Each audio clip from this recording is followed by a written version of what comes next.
Alright, we are back with Fire Emblem.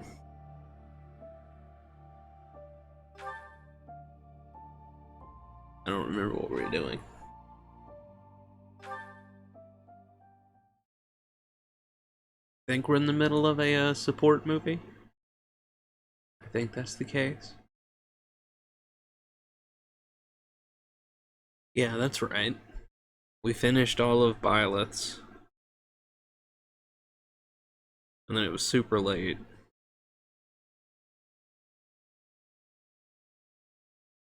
So I ended it, so we're gonna be finishing up the support movie today before we move on to our mission stuff. Recapping my last episode.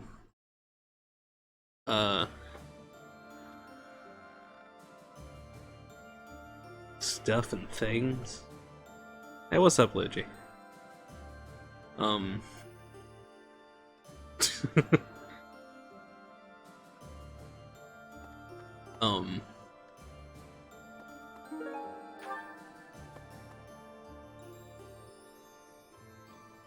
I did some money grinding last time. And then after that, we just did a bunch of exploring. We did a bunch of stuff for exploration.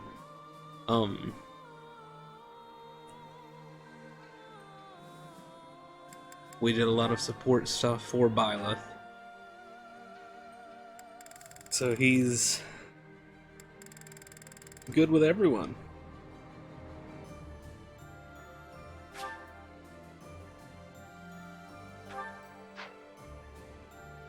And now we have to go through and watch everybody else's.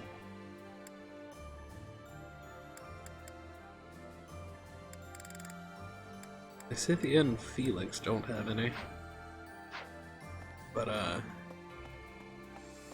yeah. Hello. Right. I'm gonna run around just a little bit and then we're gonna start our part 2 of our great support movie. Ha! Luigi got his ass kicked. It's okay.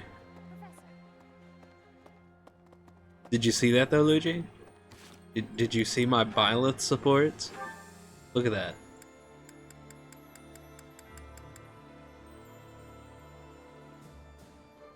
Your name's Kirito, not Naruto. What the fuck are you saying? That's not your catchphrase. I know, right? Yeah, those are the ranks. Like rank C, rank B, rank A, rank S.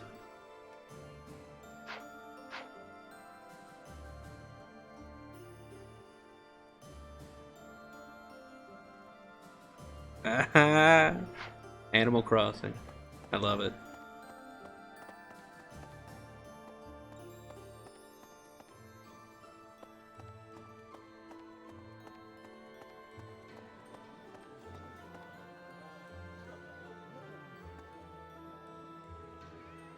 Hello, cat.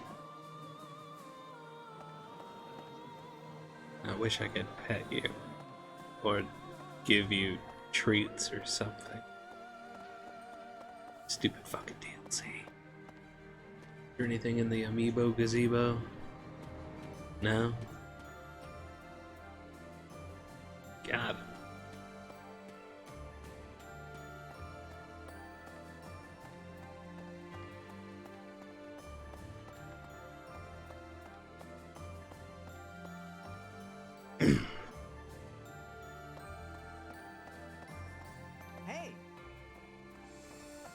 Fuck up, Luigi. Judge me. It's rude. Where's the SS, SSS, and SSS plus ranks? I don't know, those are probably locked behind DLC that I don't have too.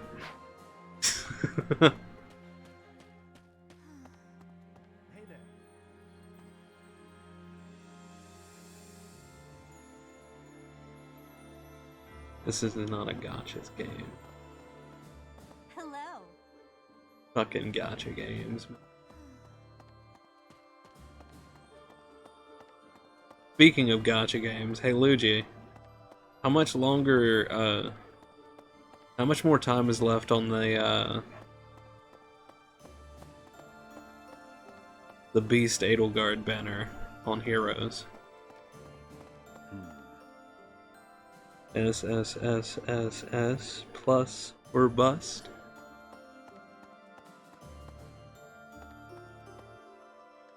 Fucking game has quintuple S plus rank, whatever. Shut the fuck up, nobody said anything to you. Leave me alone. Okay, so I think... Appreciate it.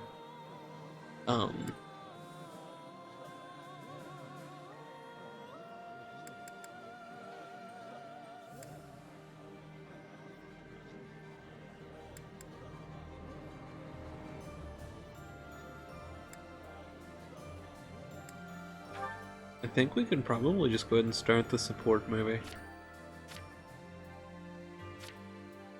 Oh yeah, that fucking Yuritsa A support. Oh my god.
I think that's the Ash. Why did I... Did it have a skill that I was wanting? Does it have Death Blow? Anyway.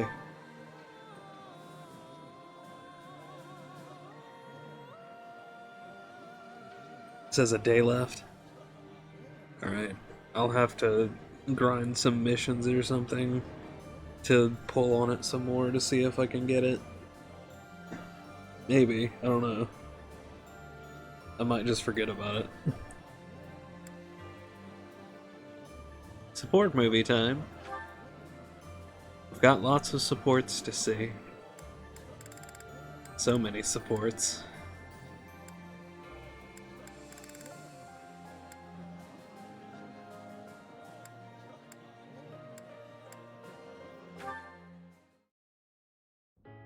And that concludes my report. Hubert, I can't shake the feeling that you're keeping more secrets from me. I have told you before, there are secrets even I am unwilling to share. I remember. However, I am the Emperor now. If the Minister of the Imperial Household does not obey his orders, I have the right to execute him. I fear you have misunderstood me, Your Majesty. It is true that I am officially your minister, but such titles are of little significance to me. I serve you purely out of personal devotion. Perhaps there was a time when I served the Imperial line due to my duty as a member of House Vestra. But since you returned from the kingdom, my loyalty has been to you alone. I see. Then you are unwilling to obey my orders as Emperor? Correct. If you prefer to treat this formally, then charge me with a crime. I will gladly offer up my neck to the executioner. You know I would never do such a thing, and that I pay no heed to the title you bear. It is your own presence and capabilities that I value so highly, Hubert. Titles are meaningless next to such things. Our families have no bearing on this matter, nor does the Empire itself. In that case, Lady Edelgard, I ask you to turn a blind eye to my secrets. They are trifles, beneath your notice. Best I handle them alone. You should focus on the path ahead of you. The Scarlet Path I have carefully prepared. Whether that path is red with blood is not something you need trouble yourself over. As Emperor, I'm obliged to accept that answer. However, as your friend, it irritates me to no end. You speak often of painting the path I walk, yet you do so in secret. I am the one you serve, but you refuse to let me in. I trust you, Hubert, and that is precisely why I want to know everything. Your secret hopes and burdens, all of it. If I'm truly the center of your world, then I wish you would trust me as well as I trust you. Very well. You have me beaten. I will tell you as much as I am able. From the assassins I've eliminated, to the gold I've spent on bribes, to the identity of the one I love. Wait a moment. Are you saying you have romantic feelings for someone? Yes. That is the one secret I had particularly hoped to keep from you. Well, that's utter nonsense. You can't possibly keep something so fascinating from me. Who is it? It is you, Lady Edelgard. Did you ever really doubt? Hubert, you never cease to surprise me.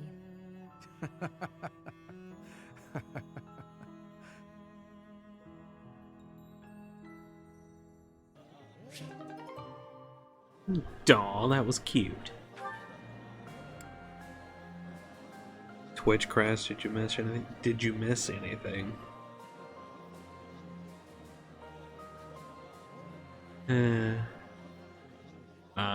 It was just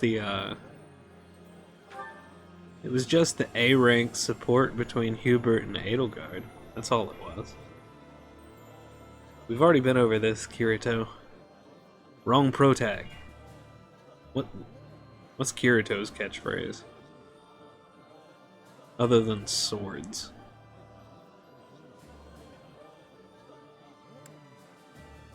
Ferdinand and Edelgard is next. Standing tall, I see. Edelgard, hello. What do you think of this horse? An equine marvel, no? Look how intelligent he is. You can see it in his face. Certainly much smarter than your horse.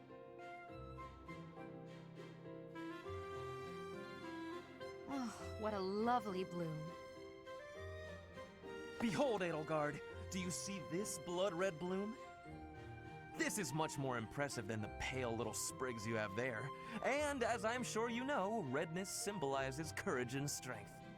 Ferdinand, stop. I can't believe you're wasting my time with a petty one-sided rivalry. What are you complaining about? You told me not to publish my pamphlet, and I complied. I've had enough of your foolish antics. Very well. I will grant you the duel you so desperately desire. But when I win, you must forfeit the right to bother me with your ridiculousness. Forever. Do we have a deal? Ah, so you'll fight me after all? Wonderful. To battle, then! All right, Edelgard. Have at me! As you wish. Ha!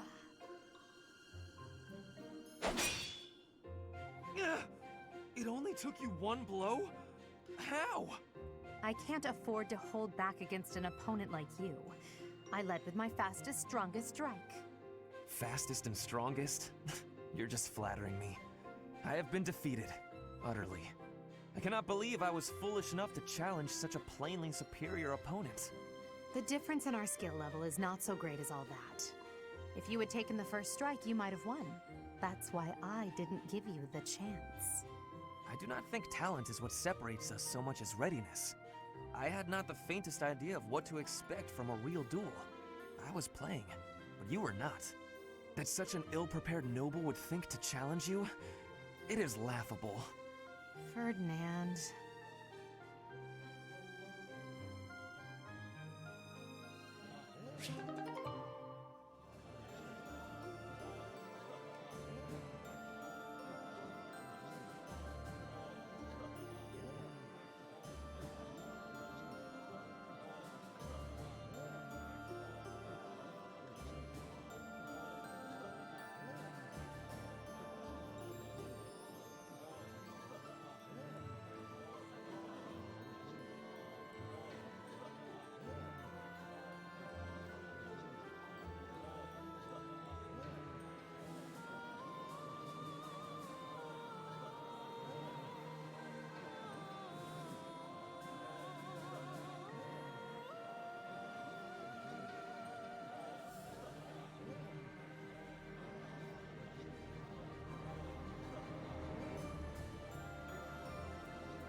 Linhart's next?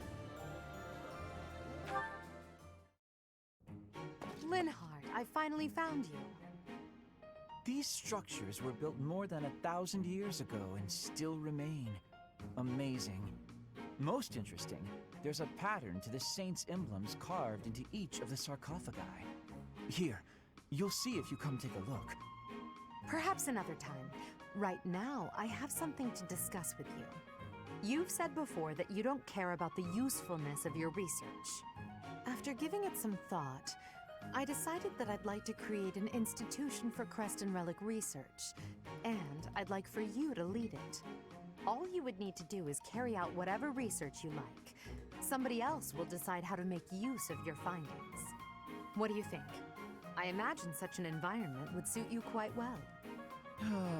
Let's be clear that I have my reservations, but I suppose I'll take you up on your offer, if you insist. Although I'm unsure if it's a good idea. If my research dries up, you'll be stuck with a worthless institute. I do hope you understand that, Your Majesty. Why are you skeptical about my proposal?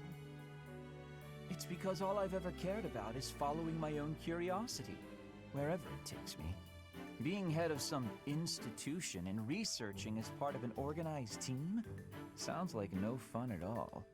At that point, it's not research, it's just a job, and one I've been practically forced into at that. However, since I know you've put a lot of effort into preparing this opportunity for me, and since I like you well enough, I will, begrudgingly, take you up on the offer. Well then, I suppose I should be grateful. But I'll be honest, I see little point in bringing you on board if you're so troubled by the idea. Let's put this idea on hold for the moment. I'll figure something out for you by war's end. I have great respect for your talent, Linhart. I'm certain I can find a way to make use of it that's to your liking.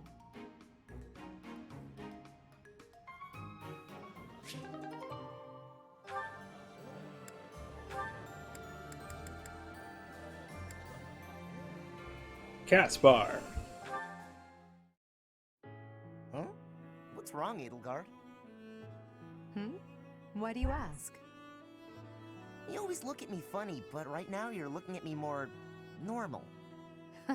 You can seem rather oblivious, but then you go and shock me with your keen insight.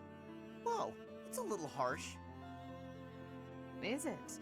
You only have yourself to blame for the reputation. As for me, I've always thought of you as something of a victim. What is that supposed to mean? I mean, you're a victim of Fodlan's antiquated system of nobility. You're skilled and you work hard, yet you still play second fiddle to your less capable older brother. Even still, you fight on, not allowing yourself to be discouraged by it all. People like you help to fuel my fire. If I can only smash this rotten system, I could save you. You've always got a whole lot to say about your grand plans for the future. Just hear me out. I've realized that I was wrong about you. I can now see that you've found a way to live the life you want to live. Simply put, you love working hard, and you love training. You don't know the meaning of surrender. I never thought such a genuine person could really exist. That's a lot to take in. You're not too far off, though. I try to live life the way I want to. I wasn't that way when we first met, but I've changed since then. Nowadays, what you see is what you get. It doesn't matter that you have burdens to bear. Despite that, you never stray from your path. You don't let anything tie you down. I can hardly imagine a life like that. To be honest, I'm a bit jealous. Well, I don't think I could live the way you do, but I admire you for sticking to it. You never let your burdens get you down. You try to push through them instead. If I'm being honest, I changed my mind about you a while back. Is that so? You can be real critical of yourself, and you admit it when you make a mistake. That's true. I certainly make mistakes, but I feel it's important to own up to them. I probably make twice as many mistakes as you, but I don't notice half of them. This is no laughing matter, Caspar. Then again, that's part of how you choose to live as well, isn't it? That it is. But it doesn't change what I promised before. I'm gonna keep fighting for you, Edelgard. Even if we don't live our lives the same way, I'll help cut a path through so you can follow safely behind. I don't doubt it. The future is ours, Caspar. I'm counting on you to help clear the way.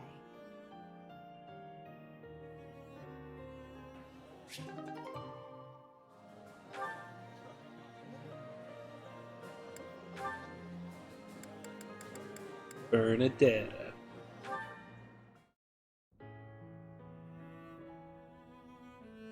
Gardening with you is a lot of fun, Lady Edelgard. I feel the same. You know so much about it, Bernadetta. I looked after flowers a lot back home. I like them. They don't talk, they don't get angry, they don't hit you. And they're sweet. They are sweet. Unlike people, they can all be trusted on sight. You're sweet too, Lady Edelgard. I mean, not sweet, but, you know what I mean. You can talk or even get angry all you want. Well, I'll strive to avoid getting angry. You're really kind. I'm less scared of you than I used to be. Most nobles are terrifying. I've had lots of bad experiences with them. But getting the chance to talk to you like this makes me glad I came to the monastery. I'm glad too. You made quite a few friends at the academy, didn't you? I had heard rumors about the reclusive daughter of House Varley, but you're nothing like I imagined. Rumors? About me? Just pretend you didn't hear anything. There's no need to be embarrassed. Rumors are meaningless. All that matters is the truth. You're right. I'm not really a recluse now anyway. Not since I came to the monastery. I won't let the rumors bother me. I'm happy to hear it. Actually, I should thank you. Thank me? What for? Wait, do you mean you need to thank me for all the times I've made you mad? You do, don't you? That mind of yours, no, I mean the grateful sort of thanks. Before I met you, I was more prone to anger, but now I've changed in that regard. So, thank you for that. Oh, I suppose you're not listening. Oh, I'm done for! 5 years' worth of resentment is about to crash down on me all at once! Ah! It's okay, Bernadetta. I'm thanking you, not attacking you. Oh, I jumped to conclusions again, didn't I? You did, yes. But don't worry about it. Enough talk, don't you think? Let's take care of these sweet little plants. Right. Okay. Thank you. Bernadetta, I hope you'll keep spending time with me. Of course I will. Hey, look! This flower's just about ready to bloom. So it is. I can't wait to see its true colors.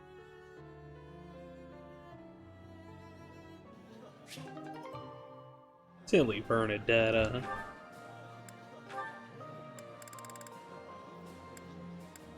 Three more for Edelgard. I have been watching you in secrecy, Edelgard. But you and Hubert were noticing me, correct? Well, if you intend to shadow us like that, you can be sure it won't escape our notice. Hubert was primed and ready to remove you. I ordered him to stand down. You have my thanks. I have been making a decision that I am wanting to learn from you. I was thinking it was enough to be shooting one bird with one arrow. But after speaking with you, I trained with hardness. Now I can be shooting 2 birds with 1 arrow. 2 pheasants? Are you implying that... Yes, a single arrow. That's astounding, Petra. It's perhaps a bit late to explain now, but what I was getting at earlier was actually... I am having a joke.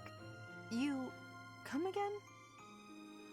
I really was shooting these birds with 1 arrow, but my joke is that I did have understanding about what you told me. I took it to my heart. Did you now?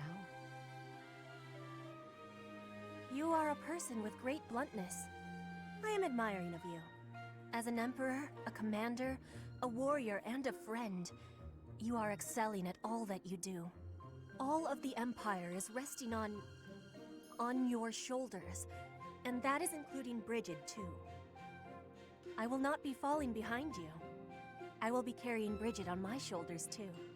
And one day, you and I will be facing each other, and we will be shaking hands.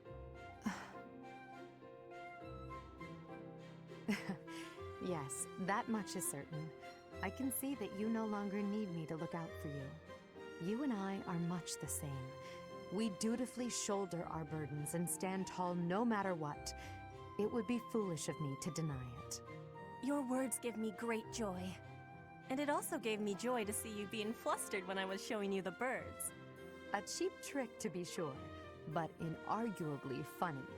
To think that you went to all the trouble of shooting 2 pheasants at once for the sake of a joke. Well played, Petra. We both are growing every day. I hope we will keep doing so. Ah! Petra's joke was funny.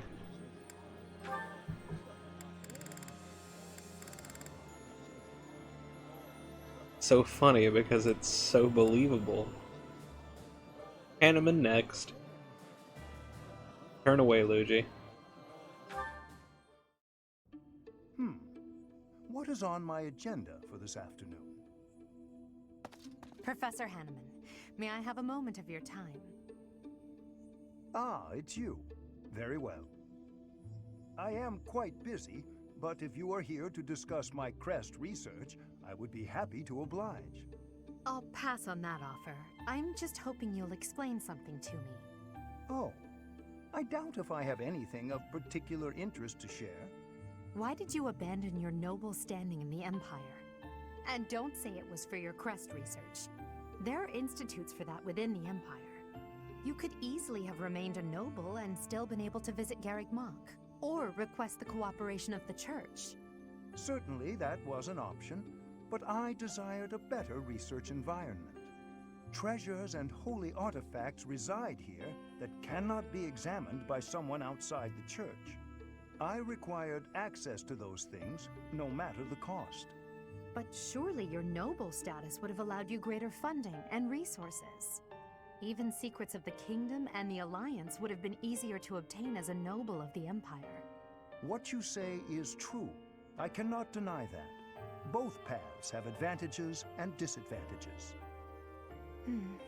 I see you're unwilling to be forthcoming on that topic. I don't know what you mean. I've heard that you used to enthusiastically research crests for the Empire. You abandoned the Empire, yet retained your focus on crest research. I just wanted to know why. I feel your suspicions of me are unwarranted. I haven't the time now, but perhaps I will tell you more if the opportunity arises.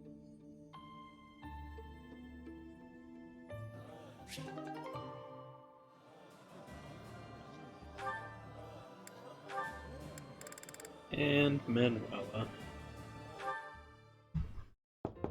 It's safe now, Luigi. Manuela, may I come in? This room, what happened here? Oh, nothing out of the ordinary. Why? Is something the matter? No, I just... can I help you tidy up? Actually, I have to know. How did you make such a mess in the first place? Please don't ask for the details. Suffice to say, My room always looks like this after I've been dumped. Oh, right. Well, let's see what we can do about it. Your help was unexpected, but appreciated, Edelgard. Now, what can I do for you? I heard that you haven't been acting like yourself, so I came to see if you're doing all right. But the moment I saw you, I could tell you were troubled, so it seemed pointless to ask. I suppose it was rather obvious, wasn't it? Perhaps I should stop being quite so dramatic. All the same, dear, I'd like to repay you for helping me out. Name your prize. I don't need a reward, but if you wouldn't mind answering my question, I'd greatly appreciate it. Of course. What is it? I once asked you why you chose to retire. You said All right, that the Luigi. goddess supports you emotionally, Good luck. but it's up to you to take care of the rest. I have to admit that I don't quite understand what you meant by that. Can you please explain? Did I say that? I suppose so. From joining the Mittelfrank Opera Company to becoming a diva of the grand stage. I went through so much to achieve what I did. Looking back, I don't know how I made it. What happened during that time? A lot. My divinely gifted voice only got me to the edge of the stage. From there, I had to work hard to defeat my rivals. I did all of this by myself, through sheer force of will. All so I could stand center stage. Ah, I see I was wrong about something. I thought that being a devout believer implied a certain weakness of spirit, an inability to survive on your own. But you've proven me wrong, Professor Manuela.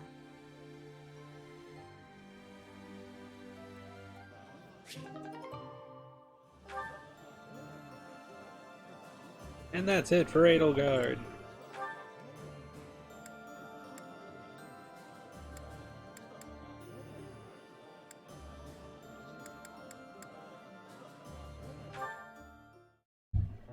Show them this letter. Threaten them. Do what you must. Now go. Yes, sir.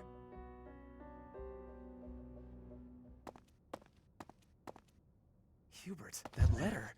Is that what I think it was? I suppose there's no denying it. But Edelgard... Explicitly forbade me to send it. Yes, I know. I cannot believe it! You disobeyed a direct order? I thought you were her loyal aide. Unwaveringly. All that I do for her. I seem to recall you expressing a similar sentiment. It is our role to guide her when she is on the wrong course of action. Is that not what you said? You're not supposed to do it in secret. When you disagree with your leader, you must voice your concerns directly. Otherwise, what is the point? The point is the same. Lady Edelgard's best interests are served whether she knows it or not. She needs not trouble herself with the mundane details of my actions. Only results matter. You are sorely misguided. When I believe that Edelgard is making a mistake, I tell her as much. Through discussing the matter, I sometimes find that I was mistaken. To skip that process, to make a decision that is not yours to make. Perhaps your advice is simply useless then. Excuse me? Listen to yourself. If I do as Lady Edelgard requires, then you tell me to be more independent. But if I tread my own path, I am misguided. I suppose the fault is mine for expecting any useful advice to come out of your mouth. Ugh, I have had enough of your grousing. To think, I started to believe you were a useful aide. Oh no, does that mean you were running off data there for a bit?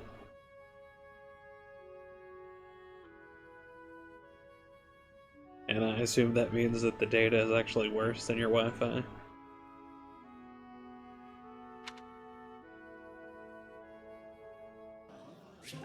Oh, of course, that was the last line.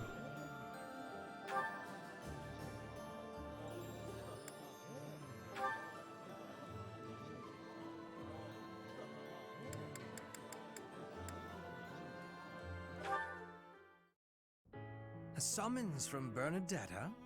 How historic. I've got something to give you. Do you? What is it? A token of apology for all the rude stuff I've said. It's only right. I hope this will help you let go of all the grudges you're probably holding against me. There are no grudges, but very well. I'll accept it. You will? Great! Here you go. Some kind of embroidery. A flower. This is certainly lovely, but why give it to me? It seems like something you would send to a female friend or someone you had romantic feelings for. But it's, lovely you said, right? That's why. Wait, you're getting closed captions? Well, I mean, that is an option, right? Isn't it a toggle? Turn it on. If you wear it, maybe you'll look less, terrifying. You would like me to wear this? You hate it, don't you? I knew it. I knew you'd be angry. Oh, I'm so sorry. Why not? Do I put it here? It really is quite nice. I cannot say that it suits me, but... No, it does. It looks great on you.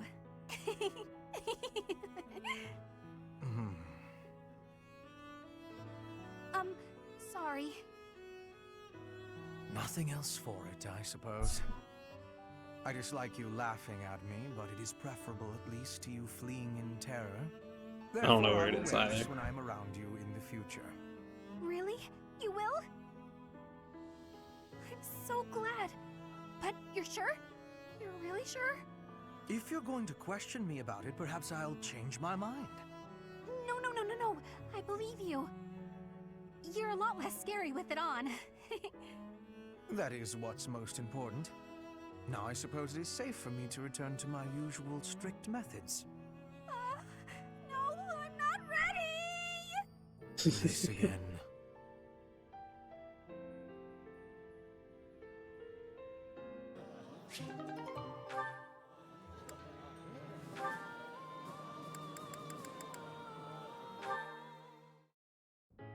Hubert, I have a request to give you, if I may be doing that. Hello, Petra. How unusually formal. You are always comparing me against Edelgard. I have been observing you, and you are not often making comparisons like that. So why are you always comparing me? I do not enjoy being compared. Astute observation. I should point out that such a comparison only reflects well on you. I am perhaps doing so because you are both royalty. That is not making sense to me. In battle, you and I are the same. Neither of us has a higher rank than general. Edelgard is leading the entire army. But you and I are both leading a part of the army. That should be making us... what is it? Comrades in arms. Comrades in arms, you say? When you are looking at me, you are thinking of me compared to Edelgard. But I want you to be looking at me as only myself. Do you have understanding? I do not want you seeing me as foreign royalty, but as your comrade in arms, who is working with you at your side. I understand you now. It seems I've done you a great disservice, Petra. Your friendship is important to me. I am sorry that I failed to make that clear. By comparing you to Lady Edelgard, I have treated you merely as one chasing after her shadow. I have done so even while believing that the Empire and Bridget would never go to war again. Do you really think you can stop comparing? I am knowing well that Edelgard takes a big place inside your heart. I do not fully understand it. But when I look at you, I simply cannot help but think of Her Majesty. Your past, full of hardship. Your unwavering determination. Your uncommon excellence. As such, I cannot promise never to compare you. But I will try my best to do so less often. For now, that will be okay. But I will not be giving up on this. And I want you knowing that one day, when you are comparing, You will be finding I have won the comparison. What an amusing thing to say. Lady Edelgard's face would contort most bitterly were she to hear it. Be marking my words, Hubert. One day, between the two of us, you will be choosing me.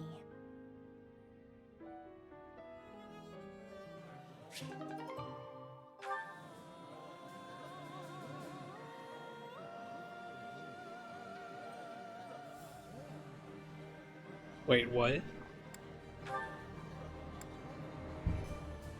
Oh, just a moment.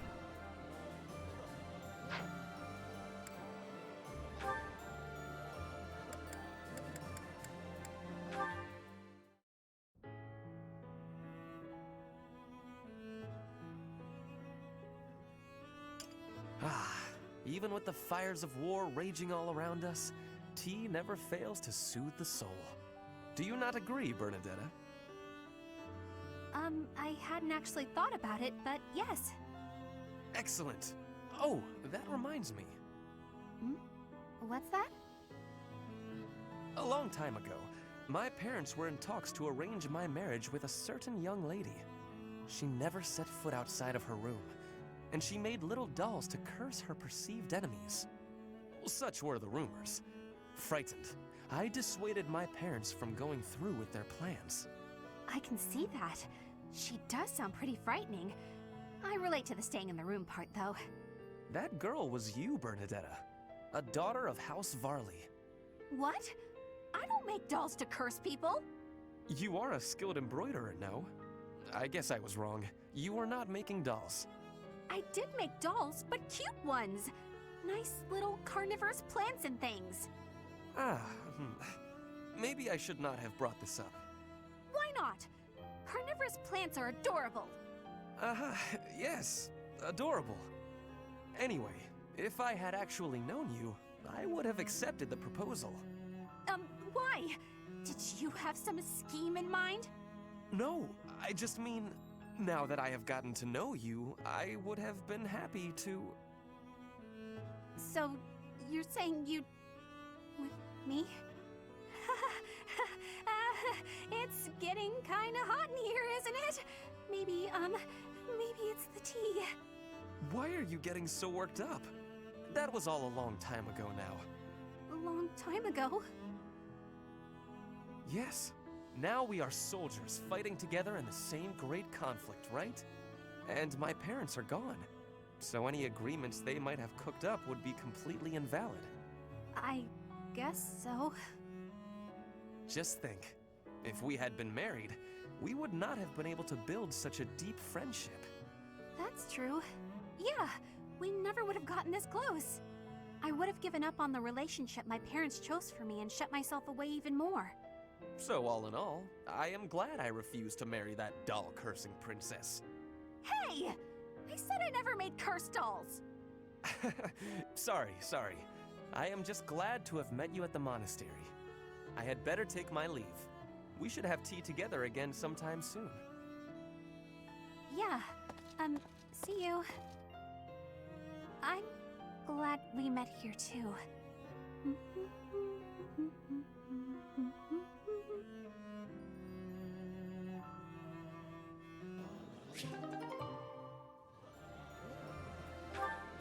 Okay. I'm gonna get more coffee. So I'm gonna take a quick beb to go do that. And then we'll get back to the movie. Yeah.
Alright, we are back. For more support, maybe. Ferdinanded. But oh, good lord. Oh, great. There's another Lawrence one. Ferdinand. Huh? Ah, Petra. Is there something I can help you with? No, I am not needing help. I was just thinking that you look... lonely. Lonely? In wartime? Hardly. I am too busy trying to survive to feel lonely. But once we have survived, what will you do with yourself, Petra? Return to your home? Edelgard said she would like you to ascend the throne in Brigid, to ensure good relations between the nations. Yes. My plan is to be returning home. But if Brigid and Fodlan can be friendly, I will be able to have visits whenever I choose. Maybe it is even possible for me to be living in Fodlan. Live in Fodlan? Do you not want to go back to your homeland? I do have the hope of returning one day, but Fodlan is also like a homeland to me now. I came to Fodlan 9 years ago. I have been living half of my life here. My family is living in Brigid, but in Fodlan, I have new family and new friends. New family? I am glad to hear you feel that way about us, Petra. In that case, we will have to make sure that none of us die. We do not want to lose anyone in the family. Yes, we will be winning, and you will not be dying. Ha! Do not worry. I do not intend to die. I have some things to do when the war is over. Things? Yes. You and I can be the link between Fodlan and Brigid. Oh. Okay, I have to confess. I fibbed a little. About not being lonely. When this war ends, I will be quite lonely indeed. If you go back to Brigid. Is that a truth? I have just made a decision. I will work as an ambassador, improving relations between our people. Whether you are in Brigid or Fodlan, I will be there too. Then both places can move forward together in eternal friendship. We ought to join forces and make that a reality. Do you not agree? You have my gratitude, Ferdinand. All of it. I have loneliness just like you. But your words gave me great happiness. Please do what you are saying, and be a bridge for Fodlan and Brigid. You can count on me. We will keep at it, and one day... Yes, one day, we will be seeing that future.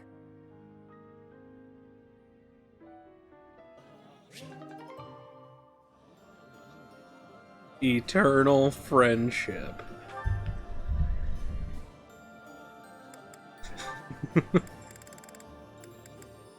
Mercedes! Come on, sell it to me! Huh? What's going on here?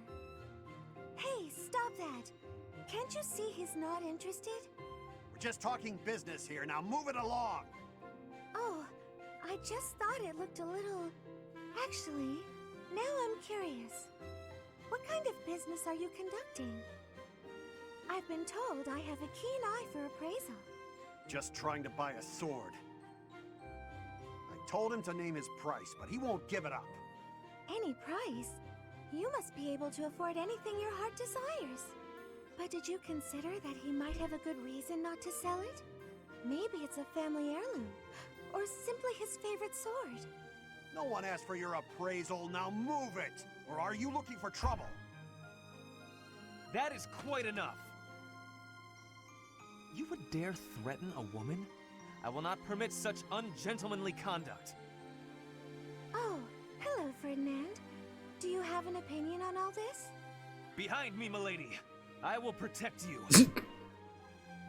Who are you? You looking for trouble too? Keep your distance, gutless knave.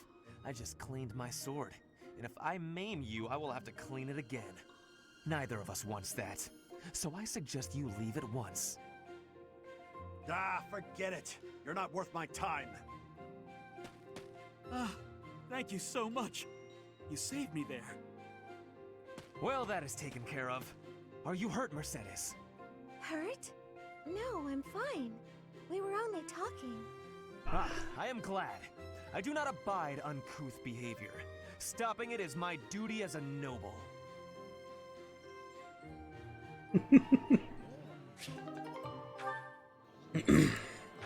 Fucking Ferdinand.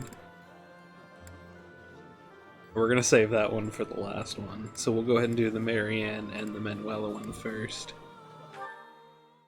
Ones first. Are you enjoying this lovely day, Dorte? Everyone seems to be in such good spirits. Dorte! Marianne, do you have a moment? Oh, Ferdinand. What do you need? I have been thinking about what you said. I didn't mean to upset you. You should just ignore me and... You misunderstand. It is not that you upset me. Honestly, you mystify me. You are a noble, and yet you do not wish to be one. Is that not so? I did not expect to hear that from the daughter of Margrave Edmund. But I'm not actually his daughter. He's a distant relative. We share very little of the same blood. But still, you come from a noble lineage, do you not? Oh, no. I'm just a minor noble from the countryside. Minor though it may be, you were born into a noble family, which means you are a noble too. We did not choose to become nobles. We were born into the nobility. I understand, but that's why I said I don't care to be responsible. I had no say in the matter. Marianne, My parents and I have suffered because of this bloodline and crest. Even so, I am prepared to do what I must, as the daughter of a noble family. But to be told that's still not enough, I just... I see. I will not pretend to understand, but you should try to calm down a bit. Certainly, things did not turn out the way you had hoped, but the conditions are such that... The conditions? Those will never change. There's nothing to do but give up. Please just leave. Ignore me. There will be no convincing you. Very well. I will go. Oh, Goddess. Why did you curse me with such suffering?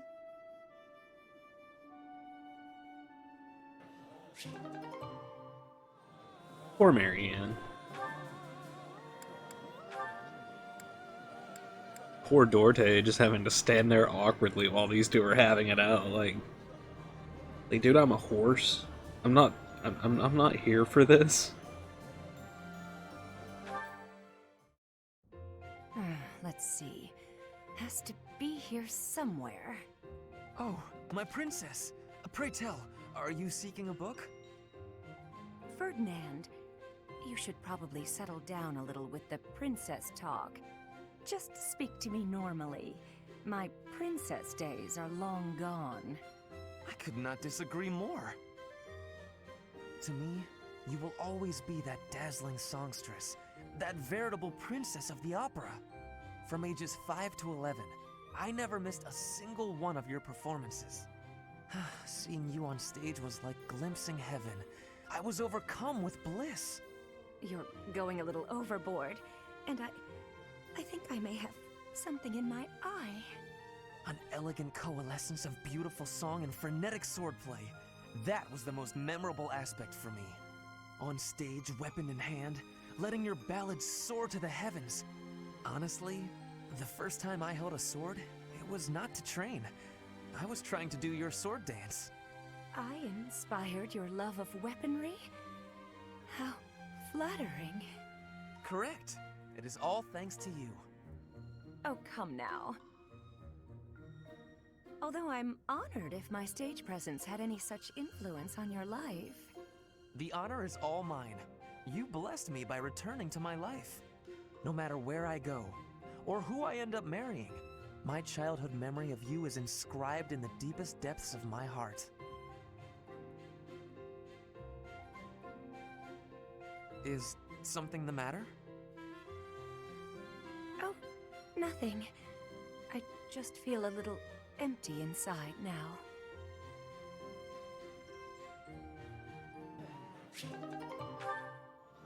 Good job, Ferdinand. Alright, time to see rank B of the best friends forever. It only goes up to a B. Aw. Why does that make me sad? That reminds me, Ferdinand. I wonder if a certain rumor has already reached your ears. I suspect I know what you are referring to.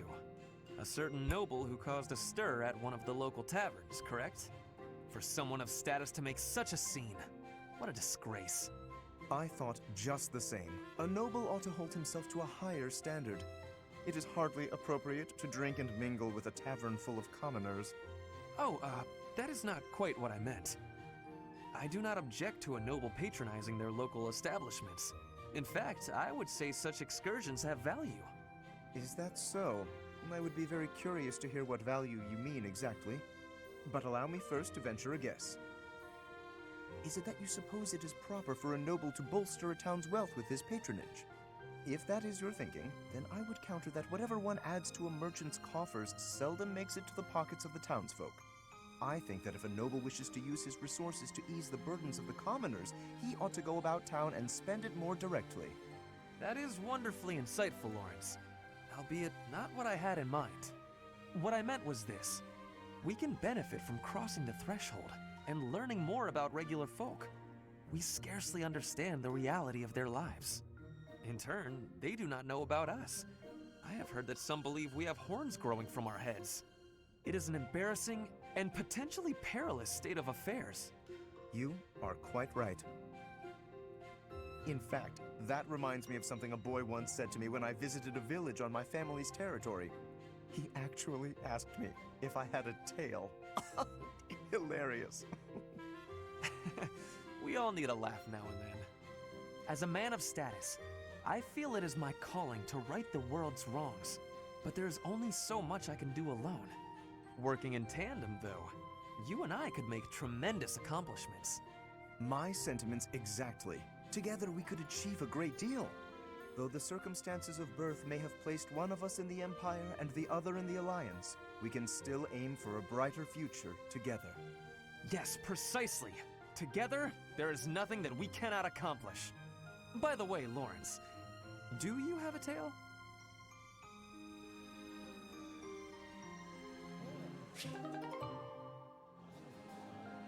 They're like the best fucking bros.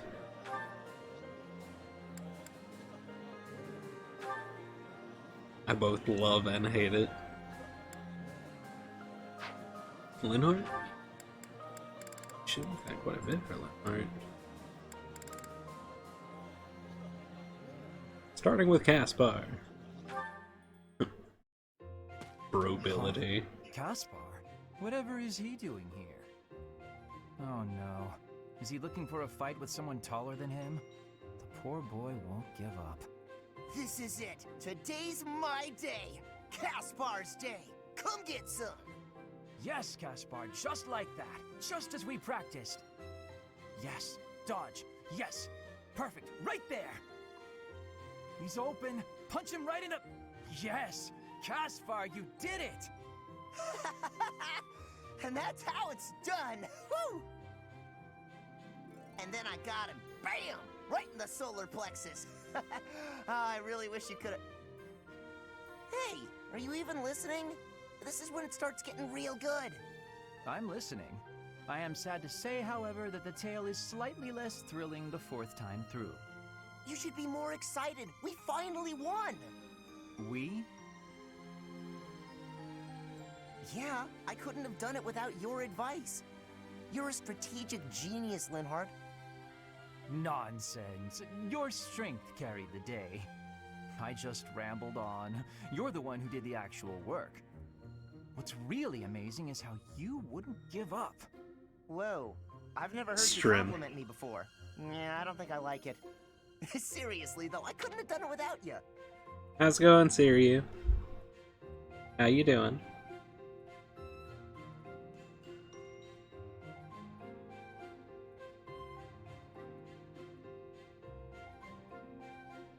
Like you said, I wouldn't give up on fighting, and I'm not gonna give up on this either. I should have expected that, I suppose. That's just the kind of guy you are, after all. I guess this friendship is something that we can never escape from. Ever. Are you saying you want to escape from our friendship? Not at all. Shit, sorry. Even if I did, our fates would not be so easily untangled. You got that right. No one can break this bond. Even if we argue and butt heads sometimes, we'll never have to fight it out. And that's a promise. Understood. I don't desire to fight anyone anyway. This war is the last time I'll set foot on a battlefield. Well, that makes sense. Let's you and I come out the other side of this war alive and well, okay? That is a promise worth making. Definitely. And let's win this thing while we're at it.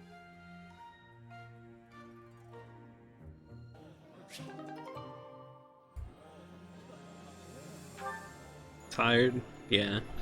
I feel that. Me too. I was up at like 5:30 a.m. this morning.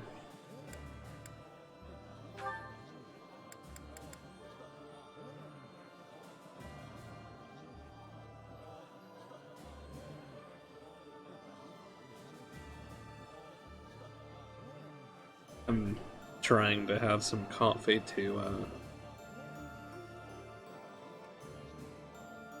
help the tiredness. Close to 5:30 a.m. in the afternoon. You know what? As soon as I said it, I started going through it, or going over it in my brain. Immediately just kicking myself. But I wasn't gonna say anything, so... How's it going, AP? Thanks for being here to catch that.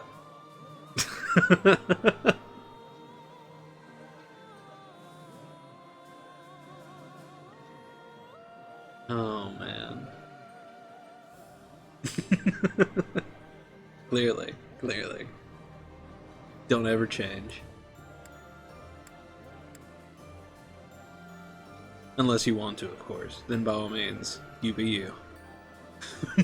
But anyway. Time for Linhardt to talk to Bernadetta. I was under the impression you were going to break all of your paintbrushes. Cut it out, Linhardt. I'm just glad you're back to painting. I felt terrible about what happened last time, you know. Guess I should have kept my opinions about your painting to myself. Maybe you should have.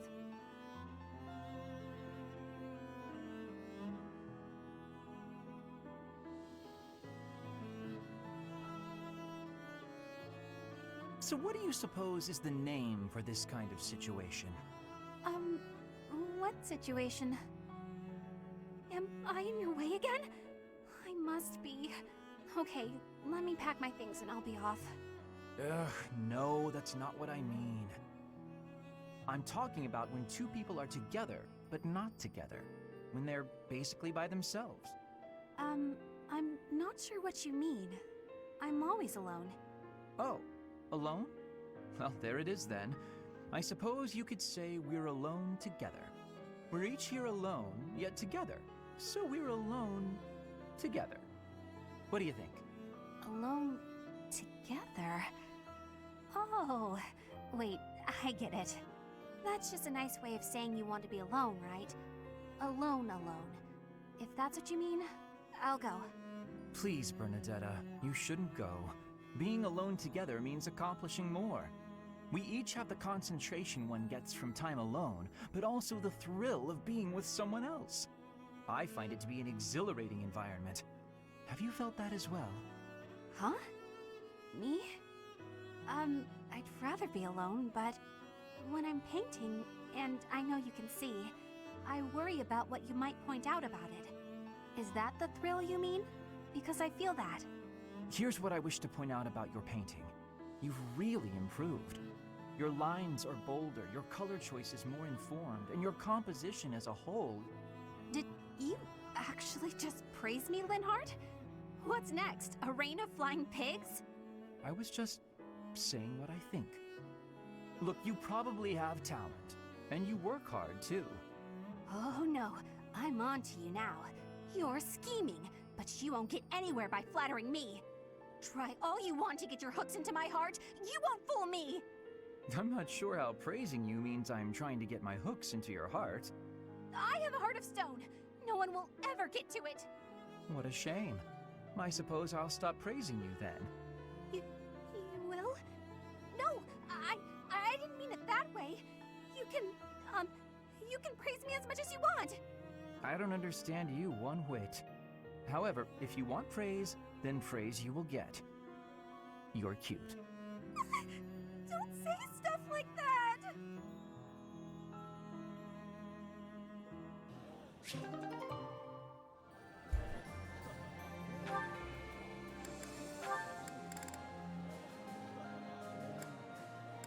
Just okay, Marianne.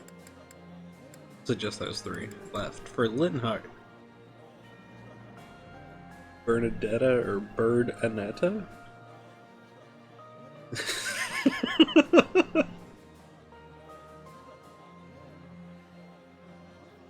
I don't know why that made me giggle, but okay.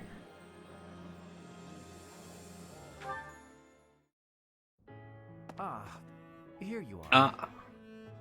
What's up, Lynn? Come to invite me to dinner? Well, that too, but first there is something I wish to say.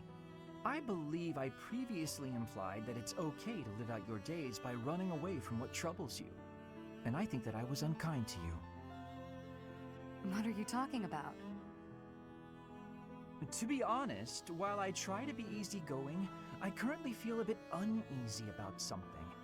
One of the effects of running away constantly is that eventually one runs out of places to, well, run. Because I avoid memories I find unpleasant, the number of things I avoid is forever increasing. I've never learned to deal with the pain of my past, so I can never increase my tolerance toward new pains. And? That's all. But there are some nights where it really worries me. That's what you wanted to say? It'd be the same if you weren't avoiding things. You'd just be up at night wondering what was coming next. Thank you, Lynn. I appreciate you showing me a glimpse of your real self for the first time. For the first time? Each time I speak, I show my real self. So, what about that conversation we had? Which conversation? When you said I was a great woman, was that true? Of course. You have too low an opinion of yourself. I thought you were just trying to make me feel better. I didn't really think you looked at me that way, Lynn. Why? Is it so strange? You seemed rather happy about it at the time. It's not weird. Okay, it's kind of weird. You're weird, Lynn. You know, I'm hungry all of a sudden. Maybe I laughed too much. Good. I was going to invite you to dinner. You were? When I walked in, you asked if I'd come to invite you to dinner. I said yes, but I can't be bothered to walk into town. Shall we visit the dining hall? What? Oh, fine. Show me this easygoing way of yours.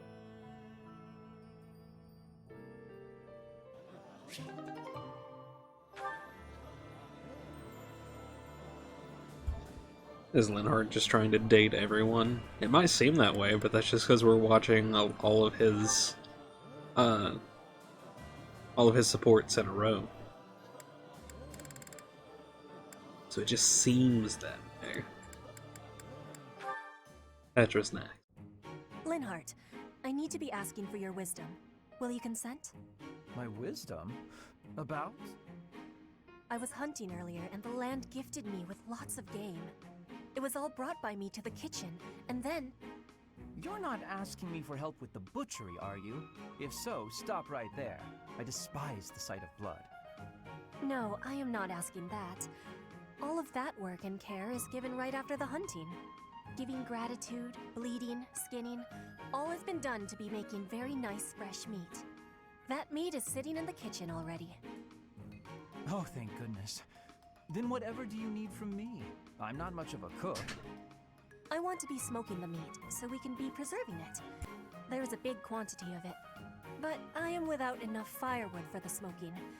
I am needing more than I was thinking I would. The darkness has fallen outside. so it will be difficult to be collecting it right now. Why not gather wood in the morning? Get some sleep now. This meat will not be waiting that long. It will be going to waste. Please, do you have any suggestion for what I can do? You have much wisdom for giving, so I am hoping you will be helping me. Okay, let me see. Easy to forage wood at this time of night. You know, there were a good number of desks and chairs in the ruined corner of the monastery. Some of the stuff there is salvageable, so none of it has been thrown away. There's definitely high-quality oak and beech out there. Both would be excellent for smoking meat. Is that factual? I was not knowing that. The wisdom you give is exceptional. Well, I wouldn't say that. As long as it's anything that looks broken beyond repair, no one should complain. I am giving you my gratitude, Linhardt. Now, let's be going. Pardon? You have all of the wisdom about choosing wood for smoking. I am wanting your assistance. But it's bedtime. Okay, fine. I can point out the choice smoking wood. Then I'll have to help haul it all back, won't I? It would give me great happiness. There's no one better than you for this task. Please stop with the praising. All right, fine, I'll help. I'm just that nice a guy.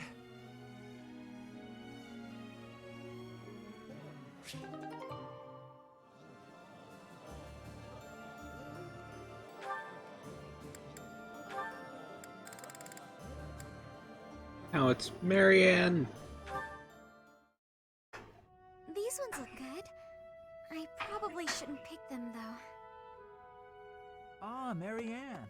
Harvesting the crops? Oh, yes, Linhardt. I found which vegetables are ripe and ready, but would you mind picking them for me? See, you've mistaken me for someone who sticks his hands in the dirt. I'm just afraid that if I touch them, well... Oh, I see.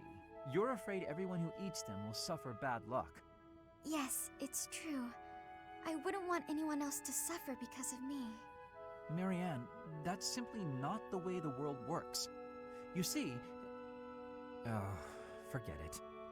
Tell me which ones to pick. Thank you so much, Linhardt. Happy to help, but I'm beat. You'll have to carry them yourself, so take them straight in, okay? Okay. Oh, actually, before I go, do you mind if I ask you a question? I've been thinking, isn't it more the case your crest brings happiness rather than bad luck? Happiness? I don't understand. Yes, happiness.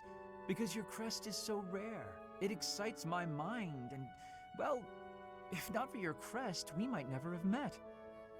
And I feel that would be a tremendous loss. Backbreaking as it was, I enjoyed today.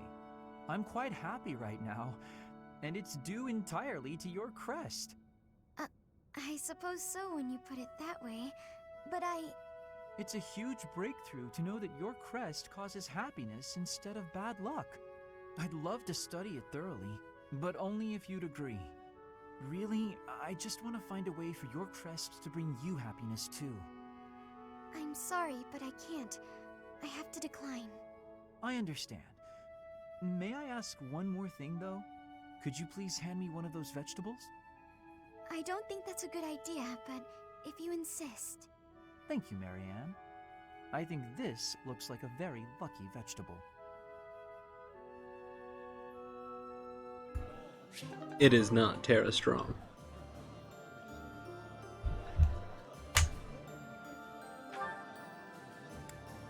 That's it for Linhardt. Caspar time.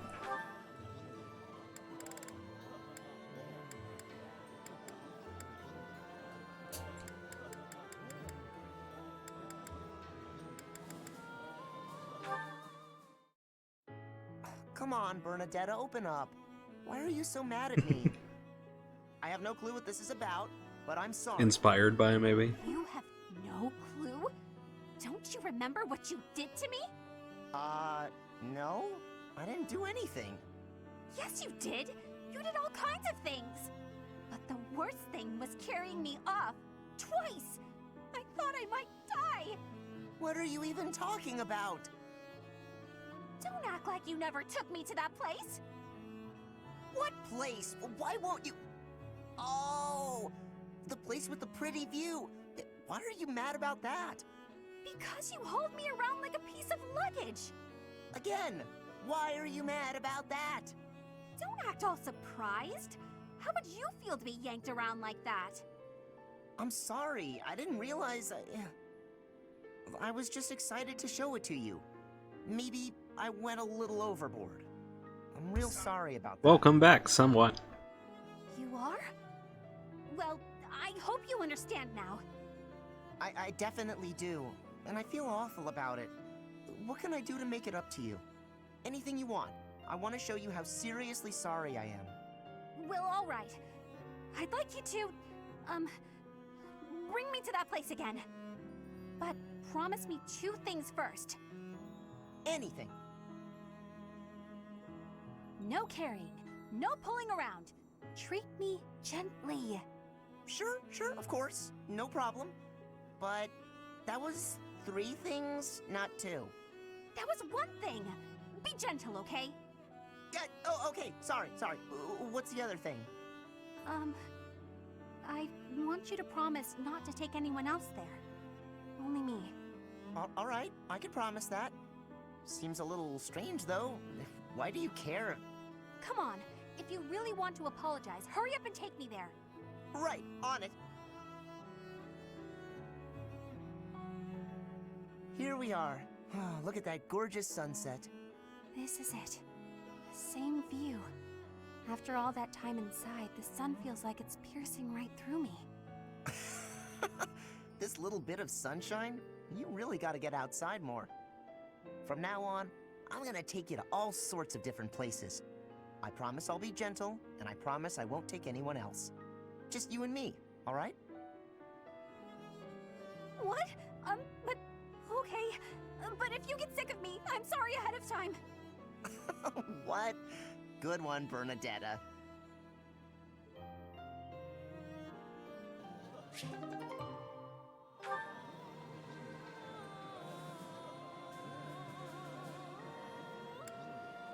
Man. See, that could be a marriage proposal, or just a platonic friend thing. Won't know until they're suddenly married in the epilogue. Yeah. Except... well, like I said,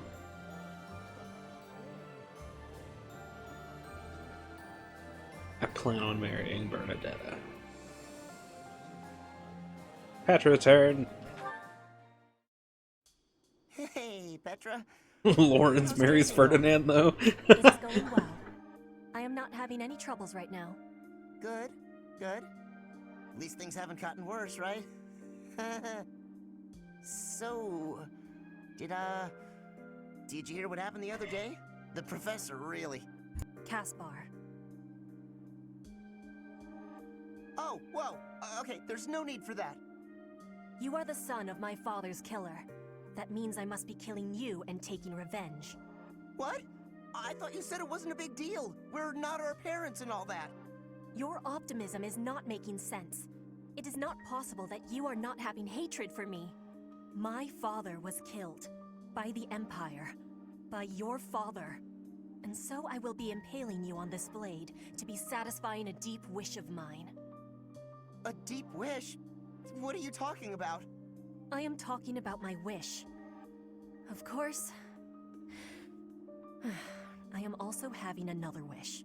An even deeper wish. I wish for you and I to keep being friends. To keep fighting and surviving together.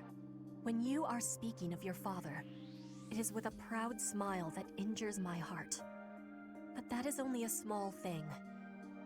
You also are working harder than anyone I am knowing, so I can't bring myself to be killing you. I see. So you do hate me because of what happened, but you still want to be my friend? You haven't stabbed me yet, so you obviously want me to live more than you want me to die. I hope. That must be the truth. More than all of it, I am not wishing to be losing you. It would give me great sadness. Oh, okay, that's a relief. I don't want to lose you either, and I definitely don't want to fight you. To be honest, if things were the other way around, I don't think I'd be able to forgive you. I'd hate you, and I'd hate myself for feeling that way. Caspar. But you're not like that. You see me as your ally and your friend. You had the chance to kill me, but you used it to show me that you want me to live. You really are an incredible person, Petra. I want to be more like you. I want to prove that I'm a good friend. I promise, you won't regret letting me live. You have my gratitude for your understanding. Hearing your words gives me great happiness. I was always feeling a barrier between our hearts. I am sure I was also the one putting it there. But from now onward, I will be sharing all of my heart with you. My grief and anger, joy and love, all of it. I'd like that, Petra. From now on, we'll be more honest and open with each other.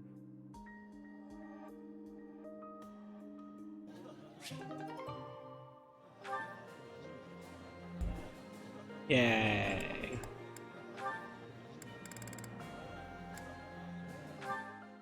Ash's turn. Did you hear, Caspar?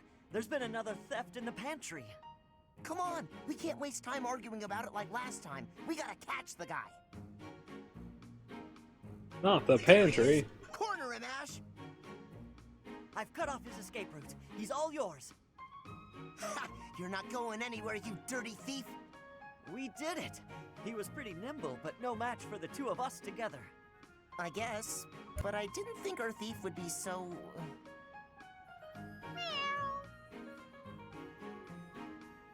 Yeah, I never would have guessed a cat this big could sneak into our pantry. So, what do we do with him? We?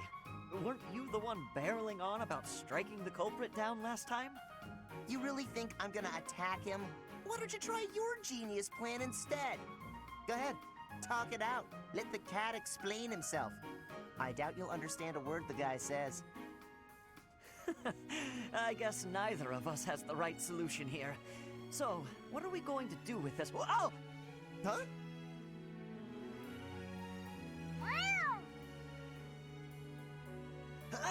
Oh.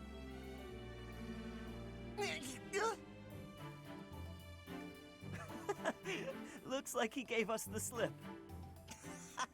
Apparently they can't. They don't have the DLC either. The cat ran away. It eludes them. Well, after a daring escape like that, I guess there's no more we can do. I'll teach him a lesson if we ever catch him again. I thought of a pretty good plan to show him the error of his ways. Well, I've got an idea of my own, so I guess I'd better find him first. Is that a challenge? Well then, may the best plan win.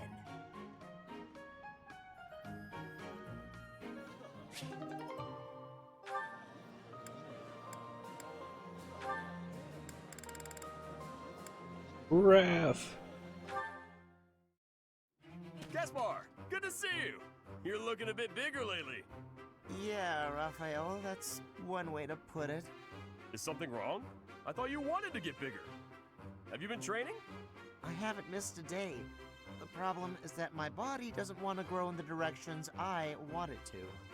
I was hoping to get a little taller, but I seem to just be growing wider. I don't think your methods are for me. Oh, that's too bad. I always thought the secret to getting bigger was lots of eating and training. You know what? You shouldn't worry so much about how big or tall you are. You're great, no matter what size. What makes you say that? Well, let's see. You can run faster than me, and you're really agile, which I'll never be. That's just about your legs, though. Your other movements are quick, too. You can dodge good and swing a sword pretty fast. Oh, and you're... All right, Raphael. I think I see the problem now. I thought I envied the size of your body, but I was wrong. After hearing you say those nice things about me, I realized that I actually envy the size of your heart. Huh? I think it's normal size, but That's right. I don't just need a bigger body. I need a bigger heart.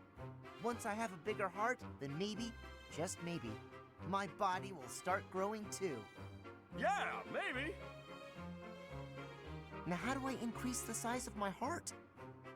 It didn't help with my body, but do you think eating will make my heart grow? I have no idea, but I'm always up for a meal. I really don't want to get any wider, though. I'm so conflicted. Well, I guess there's only one way to find out. It's like you always say, when in doubt, go to the dining hall. I was thinking the same goddamn thing. Gotta save Christmas, Caspar. In the stories, they say his heart grew 3 times that day.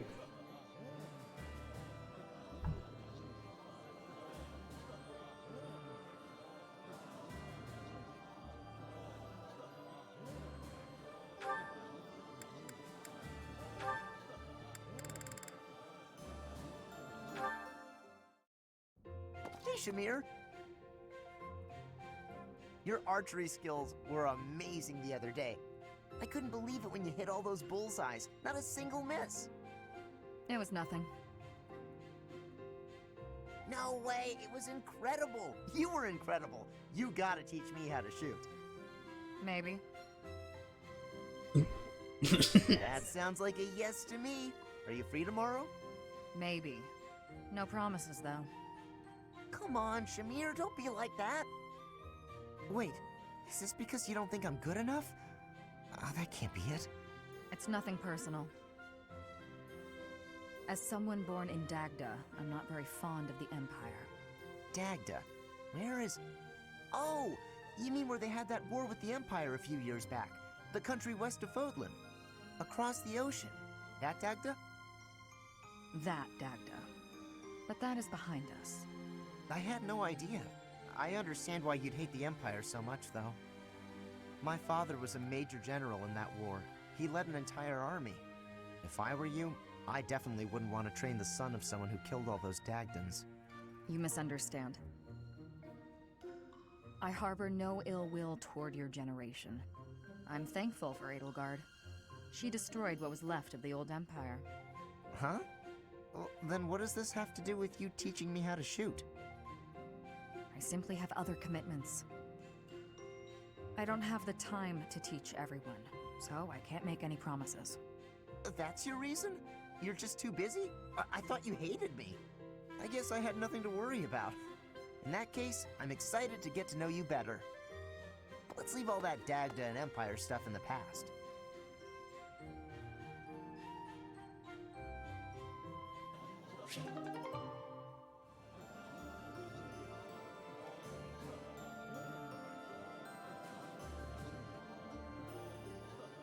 As soon as his eyes stayed closed for more than a second, I knew she was going to walk away.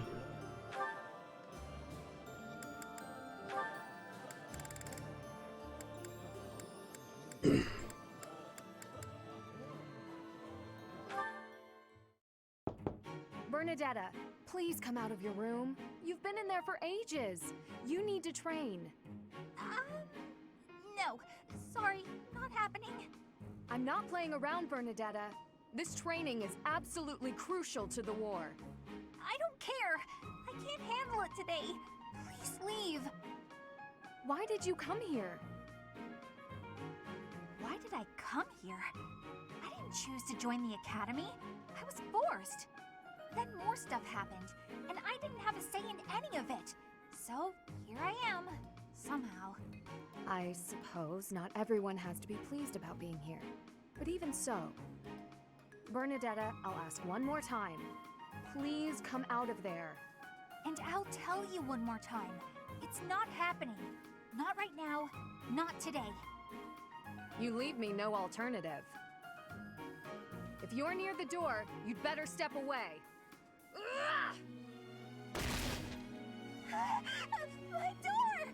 Why? Now hurry along, Bernadetta. You've got lots of training to catch up on. Spare me! I'll train! Just not with you. Anyone but you, please. Is that so? That presents a problem. I know we are two very different people, but whether or not you like me, we are on the same side and must learn to work together. It's not about any of that!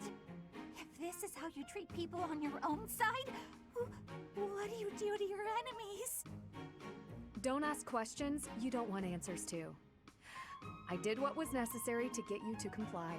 Nothing more. I do hope that the professor will be able to help you through the rest of your training. In the meantime, I will fix your door. Good luck! Right. Okay.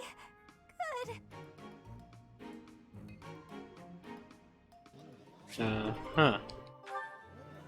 Or door.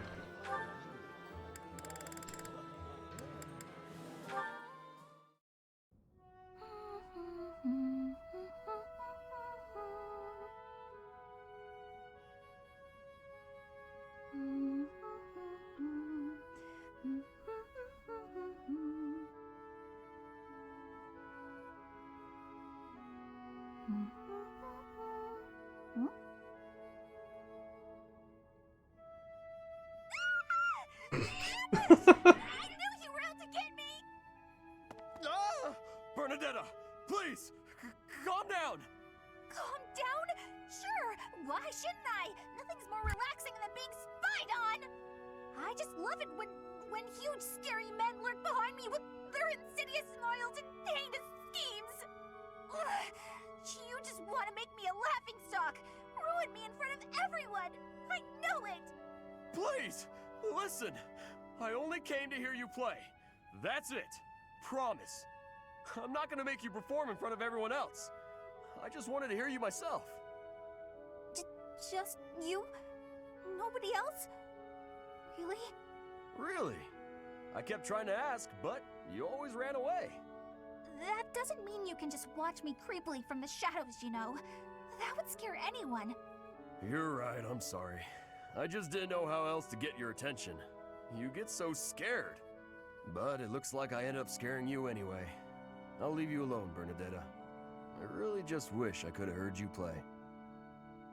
Raphael?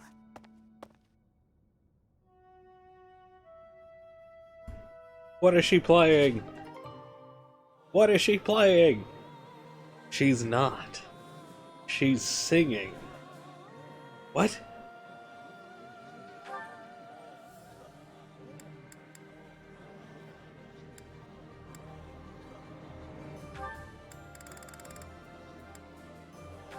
Aloise's turn. Okay, I must drop off these papers with Bernadetta. I'm not sure how to go about this. She's as timid as a mouse, and that's when speaking to people her own age. She'll likely scream the second she sees me. Maybe this is a mistake. All that noise is going to frighten the other students. Hi. Can I help you? Ah, hello. I have some business with Bernadetta. I wasn't sure how to approach her. I'm not sure what that's supposed to mean, but okay. What business do you have with Bernie? I was supposed to deliver this, you see. Perhaps you can take it off my hands? Right. Thanks for taking the time. No trouble at all. Here it is. Thanks. I'm going to head in now, if that's okay. Whew, that's quite a relief. How kind of Bernadetta's friend, making that delivery for me.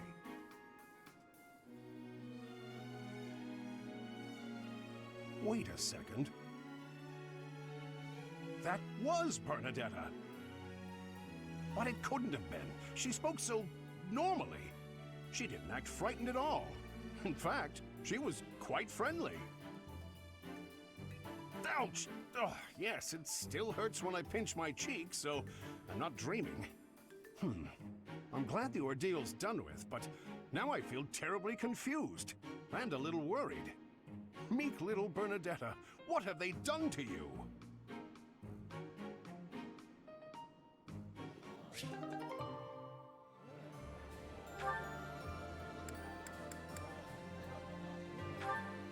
Meek little Bernadetta.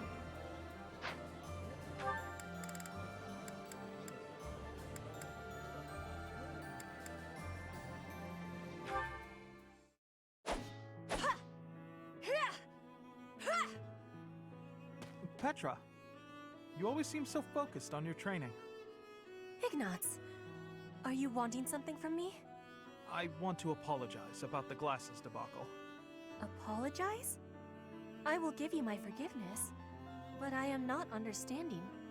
When I laughed at what you said, I felt really bad for doing that. I'm realizing that I can learn a lot from you. You are learning new things from me? What kind of learning? Nothing specific, but more like you really take things seriously. You approach the world with genuine curiosity and consider it carefully. You have a sincere, wholehearted approach to learning new things. I envy that. I am thinking you also have great seriousness. That is why you are worrying. But your worrying is not necessary. You think so? That's kind of reassuring. Also, you have much kindness. You are apologizing for the smallest of things. Your heart is overfilled with compassion. You have honesty, too. You are a good person. Me? Oh, I think that's going too far. You are also having the ability to wear lenses. You are like a hero chosen by the lenses. Because I wear glasses?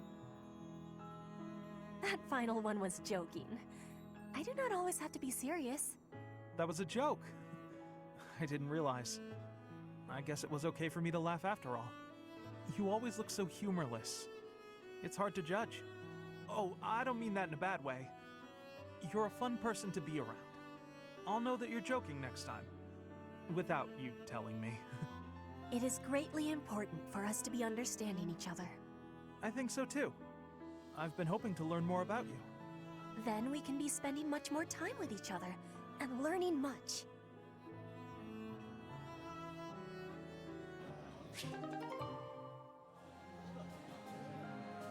Great hero chosen by the lenses. I have to tell my wife that one.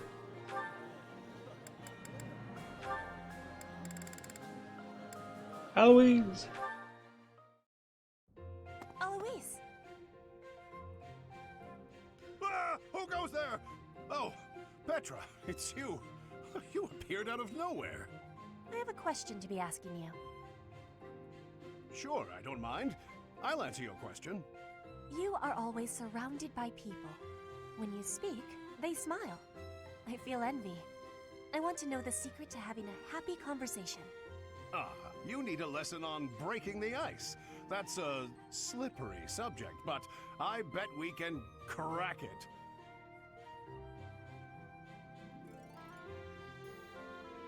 Now let's see. Well, the crucial thing is to start conversations.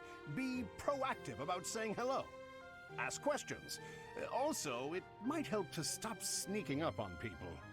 Start conversations. Stop sneaking. I am understanding. Is there more?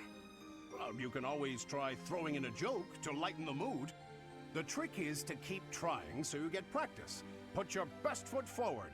And try not to put it in your mouth. What are you saying? Why are you laughing? Oh, I just made a little joke. I am absolutely incapable of helping you with that. But I wish you the best of luck.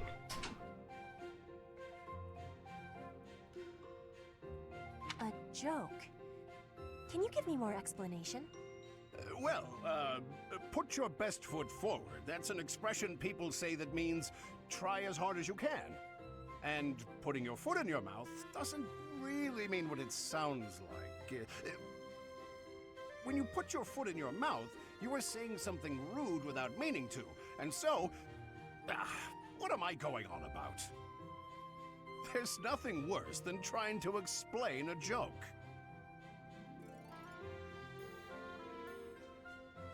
Petra, you've gone awfully quiet.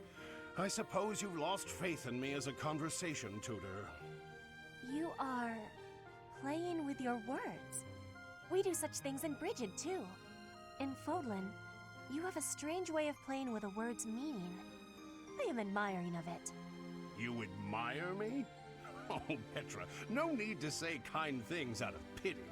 You didn't hurt my feelings. Am I hurting them?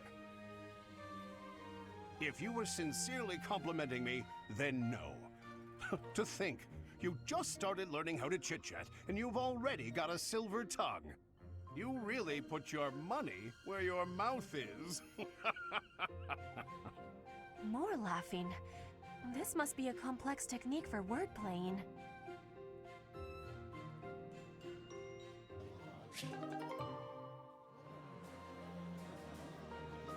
Eloise clearly said no, AP.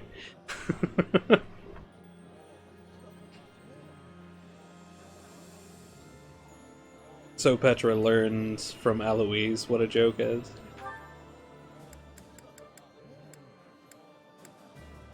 Gotcha. Sylvain time. Only has one with Leone. Alright. Short Sylvain time. Hello there, gorgeous. You're looking lovely today. Join me on a stroll around town? Aw, is a sweet girl like you doing all this hard work by yourself? That's no good.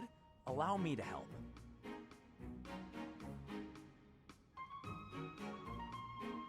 Hi. Oh, hey Leone. Sorry, but I'm kind of in a hurry right now. Hey! Get back here! Whoa, no need to yell. Do you need something? You chat up all the girls like that, don't you? What a terrible thing to say. I see a girl, I figure it would be rude just to pass her by without at least a wink, or a nice word. But you knew that, so I'm going to get going now. See you, Leone. Wait, now hold on. How come it's not rude for you to just pass me by? Me? Pass who now? Look at me. I'm a girl, you know. Oh, I see. A girl. You're a girl. Huh. Sorry. I know it's true in theory, but it looks like my brain just didn't want to accept it. But you're correct. You are a beautiful girl in your own right. Yes, that is a statement with which I agree. I am ever so terribly sorry for being so rude, my lady. How can I ever make this up to you? Yeah, hang on, back up. Don't get the wrong idea. Seriously, I feel just dreadful about how I acted. This is the first time I've done anything like this. It's shocking that I'm capable of such low behavior.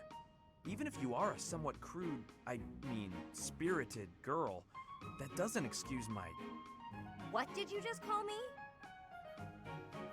Right, of course. I'm sorry. I can't believe I was so thoughtless. Hey! Acting pitiful won't get you anywhere. I won't just forget about this, you know.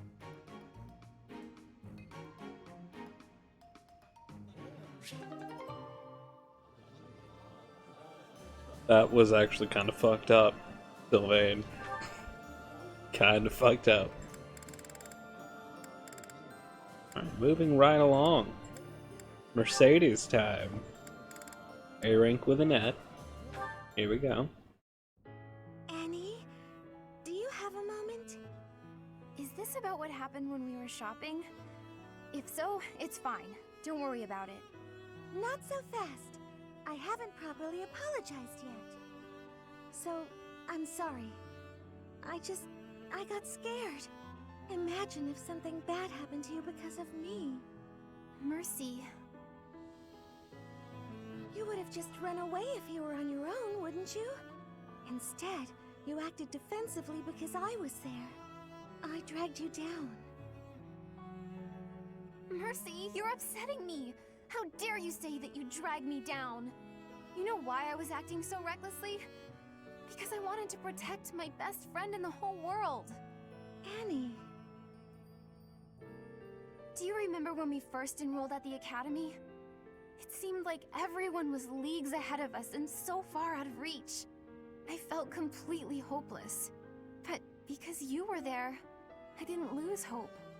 So, don't say stupid things about how you dragged me down or how you don't deserve things. Thank you for saying that. And again, I'm sorry. You're just so important to me. I know I could never find another friend like you. You've stayed by my side through thick and thin. I wouldn't be able to forgive myself if anything happened to you because of me. Mercy, can we be friends again? Of course, Annie. Friends forever. Good. I don't know what I would have done if we hadn't found a way to make up. I'm sorry. I should have said something sooner. No, I'm the one who should have stopped being so stubborn and said something. You know, now that everything's as it should be, I'm suddenly starving. That's just like you. Come, let's go for tea. Ooh, let's! And we should have some Mercy-baked sweets on the side. I think I love you more than just about anything in the world. You do? Oh, Annie, you're too sweet. Not as sweet as your baking. I love your baking more than anything in the world, too. Other than you. Well, I'm always happy to bake for you, Annie. I'm so happy to have you bake, back.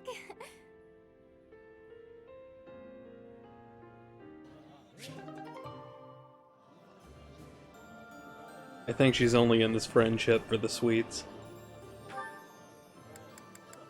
It's clearly just for the sweets.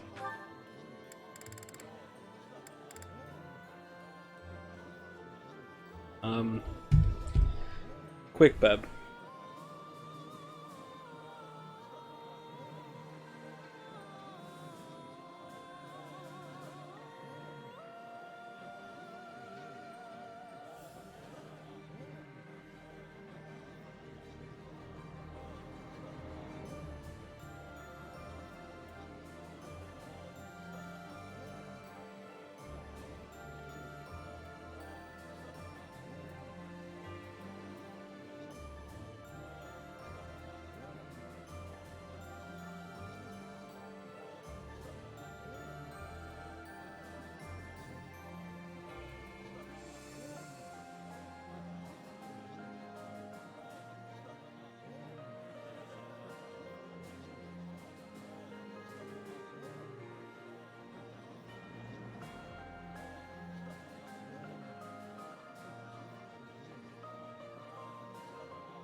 Alright, we are back.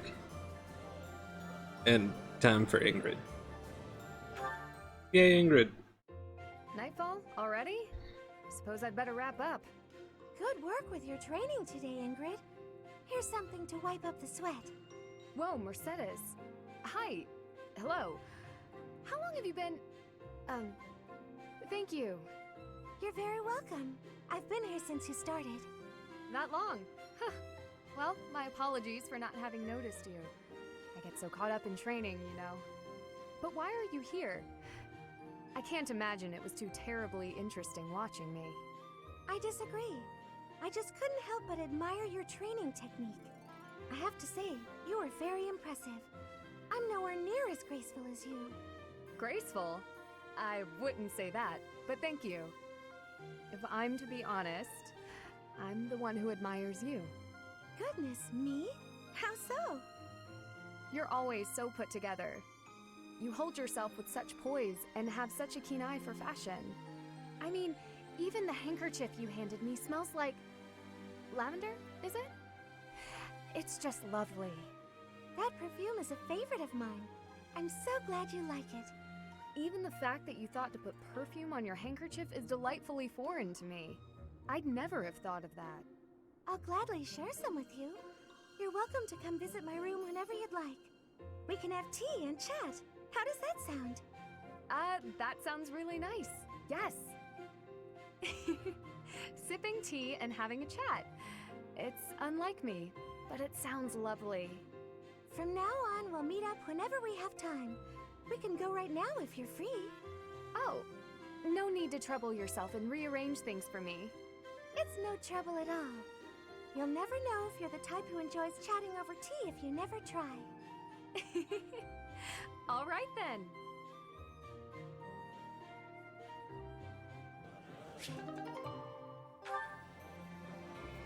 All right then.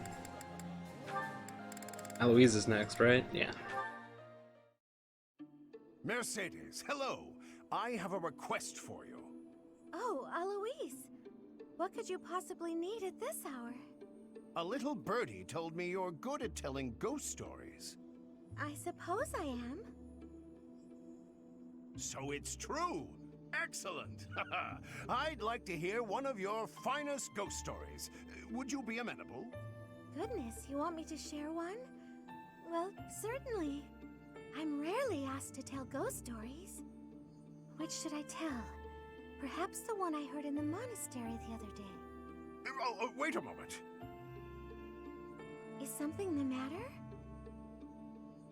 I was only asking whether you'd tell me. The telling itself will have to be another time. Are you sure? It's no trouble right now. No, I have to steel myself. He's got to prepare. I have something important to do. I see.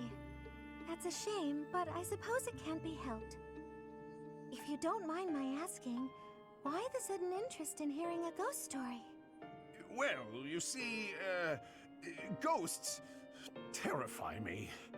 But I'm a knight. Someday, somewhere, I may have to deal with one. A knight who's afraid of ghosts. Yes, it's quite embarrassing. I'm sorry, I didn't mean to laugh. Even knights can't be stoic toward everything. I'm impressed that you're working so hard to face your fear. Oh, it's nothing, really. I will tell you my scariest ghost story the next chance I get. Oh, it needn't be your very scariest. A moderately scary story will suffice. Thank you for taking the time.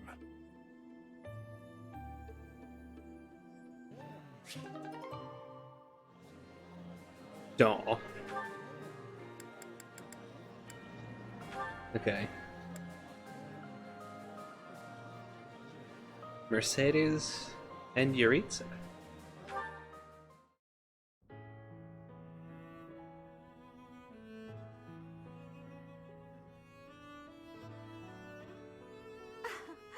I never imagined I'd see you again.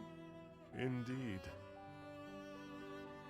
Emil, I've missed you so much. How long has it been since we last spoke? Since you left House Bartels, I was 8.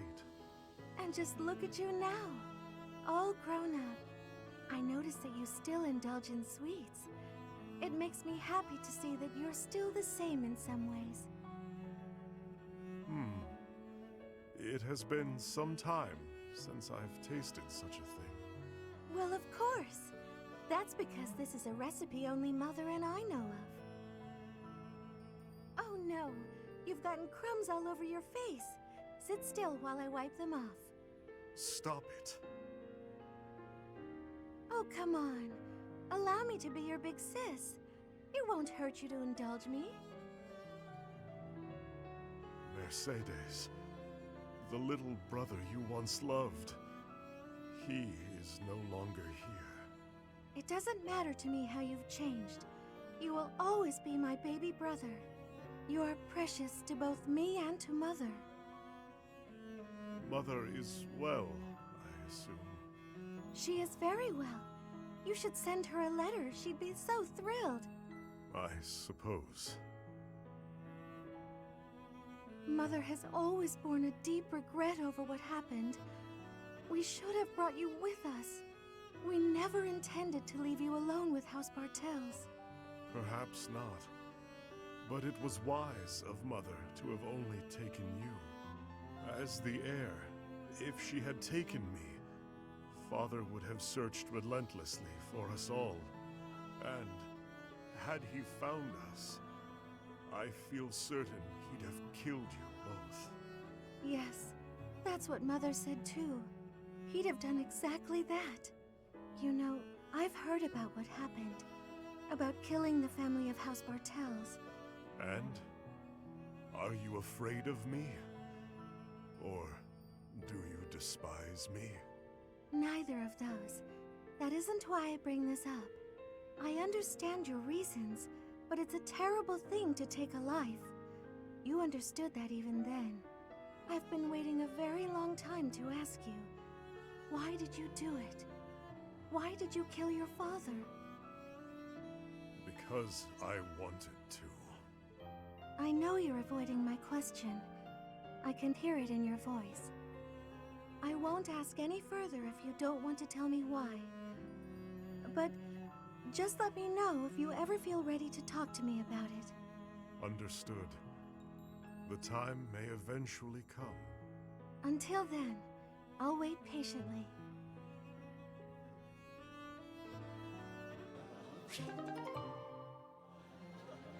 Gonna have to get this support up more.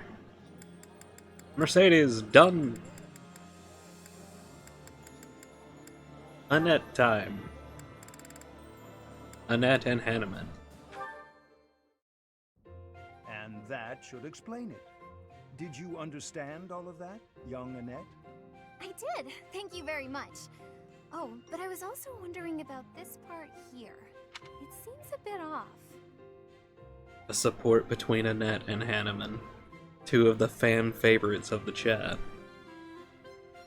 Questioning Good something times. like this is proof that your understanding has grown. Most impressive. Sit there, and I'll put this on the blackboard so you may copy it into your notes for later study. Wonderful. I can't wait. I believe that should explain everything, yes? Any further questions? None. Thank you so much. I feel so great. I'm really sorry for taking up so much of your time, though. Not at all. Not at all. Your intellectual curiosity is marvelous to see. And you have a top-notch character. Keep on as you are, and I sense a bright future for you. Really? That's so nice of you to say. I'll do my best. I'm honored to be your student. If only your friends would learn from your example. Yes, a classroom full of attentive, studious pupils would be quite refreshing after all these years. Have a good evening, Miss Annette, and do not hesitate to ask any other questions. Yes. On it. Exactly that. I won't, thank you. Goodbye for now. Wait, you'll trip if you leave like that. I'm sorry. Thank you.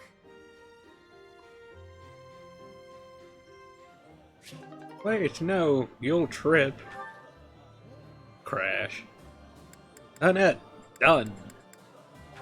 Ingrid time now. With Raph. This meat is so good. I wish I could send some home to my little sis. Raphael, what are you doing here? Eating meat.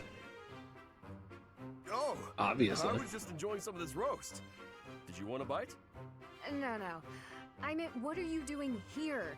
This isn't the dining hall. That's funny. Of course I know this isn't the dining hall. You know that, and yet you're stuffing your face here rather than where it's appropriate. You're not even seated. Is that the best way to eat? If you think so, let's sit down. You're missing the point. At least use a plate. I don't have a plate with me, so there's nothing I can do about that now. But since when are you so proper, Ingrid? I'm not proper at all. You're just downright crude. Have you no respect for yourself and your journey to knighthood? Knights must work from a very young age to be upstanding in all facets. You are making a mockery of all that we stand for, you! Slow down! I can't do all this listening while I'm trying to eat. Disgusting! Now you've spilled gravy all over your shoes and your chin. You'd better wipe that up. Now you need everything to be neat and tidy? You're really particular. This has nothing to do with me. It's what's expected of a knight. Wait, all I have to do is be neat and tidy, and I can become a knight? Forget all that studying then. I'm just gonna work on being the neatest and tidiest one here. Wait, that is not what I said. Oh, really? You're probably right. I shouldn't bother with the neat and tidy stuff. You are impossible.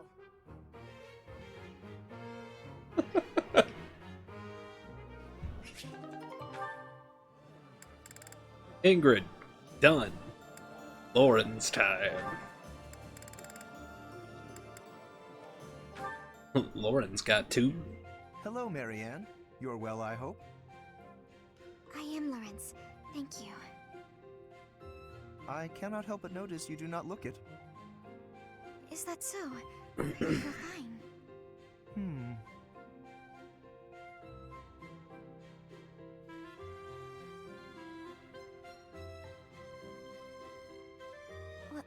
Was there something you needed?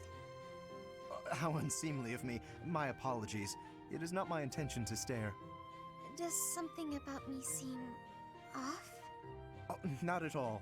I was just remembering your father, or rather, comparing my experience of him to you. Your father, Margrave Edmund. He is one of the shrewdest nobles in all the Alliance, with a noted gift for pointed speech. On and beyond the battlefield, his words have the power to move friend and foe alike. My own father has said he would not want to make an enemy of him. Naturally, I am of the same mind. Your father is blessed with gifts of confidence and eloquence, yet compared to him, you seem always reticent and downcast. I'm sorry. I don't mean to cause you discomfort. It's just that the contrast between you and your father is striking. I have very little in common with my adoptive father. But he sent you to Garreg Mach. Clearly, he sees potential in you. I think I see it too. Yes, a certain charm, gravitas, if you will. Just like him. Oh. I can't say that I know too much about him. I should be going now. Yes, of course. Please, take care. Oh, such grace, such serenity. How could such a beauty be hiding in plain sight? With a little polish, she would shine magnificently.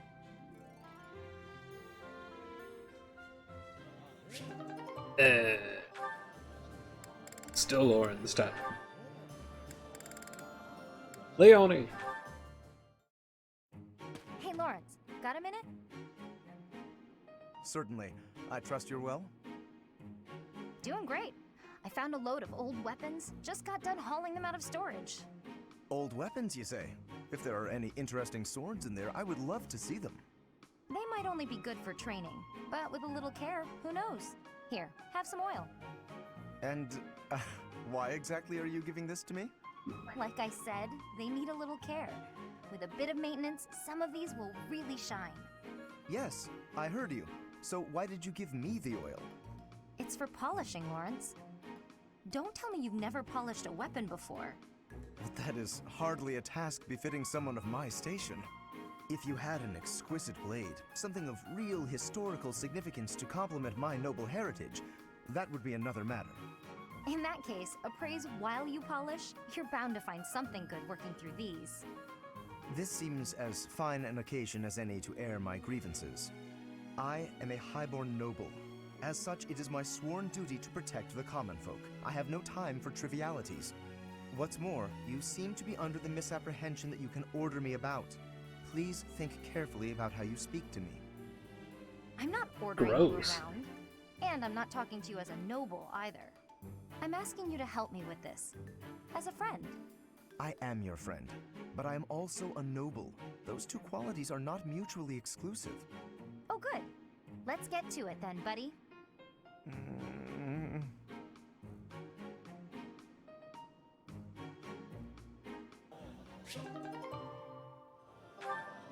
Ah, he did a little angry growl. Raph is next. Marianne! Is that... Raphael?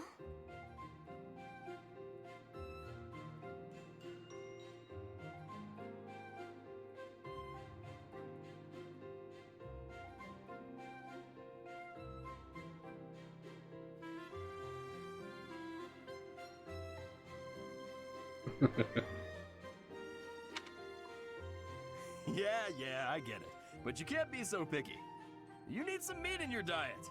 I don't know if you can eat human food, but bug meat might be good for you. That's right. You need to eat plenty of bug meat if you want to get big and strong like me. No more sweets for you. What? He's talking to a bird? Huh? Is someone there?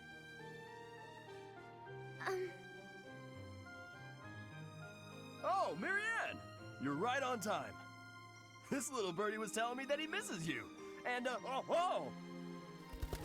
Oh, it flew off. It appears so. Why do you think birds fly away when there's more than one person around? Birds never seem to stay put unless I'm alone. Birds are very cautious creatures. They tend to fly away when they're startled. You mean they're afraid of loud noises? Oops, that was probably too loud for the birds. Come on, Raphael. Keep it down. How's this? Do you think we'd be able to talk to birds together like this? I still haven't met a bird that can speak human.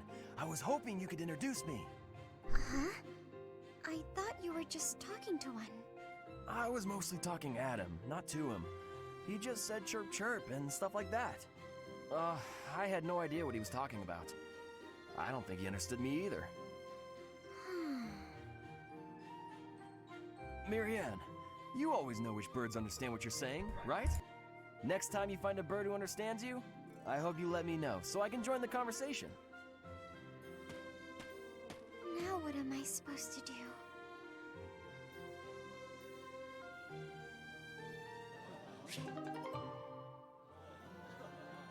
You invite him to the conversation. Duh. Raph, done. Ignatz is up next. Leonie. Oh, Professor, here's the map you... It's me. There's always next time, I suppose. Hey, Ignatz! Didn't you have something to talk to the professor about? Oh no, nothing urgent. You didn't cut short your conversation because of me, did you? Come on, do I seem like the type to do that?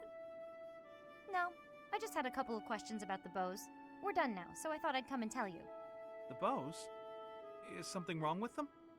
Lots of them have come in for repairs lately, so I switched out some of the strings for stronger ones. They've been breaking less, but now they're harder to draw. Ah, I see. I suppose people would prefer if you went back to the lighter bowstrings. Maybe. If the only issue was the draw weight, I'd just tell people to get stronger arms. But the real problem is that you can't shoot as fast. The arrows also fly too far now.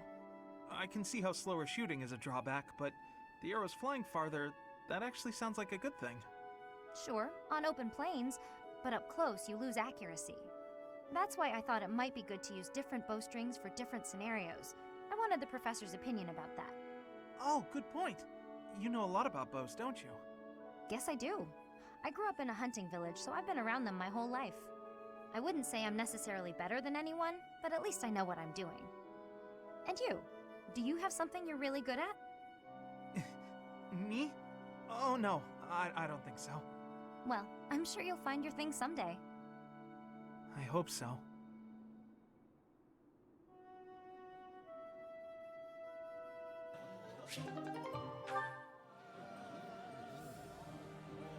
I don't know, man. Why did you wake up? Marianne's next.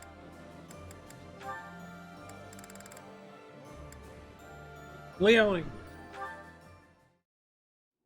Being kicked must have hurt, didn't it, Dorte?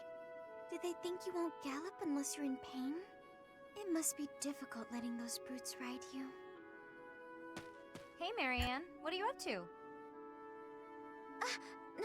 Nothing. Really?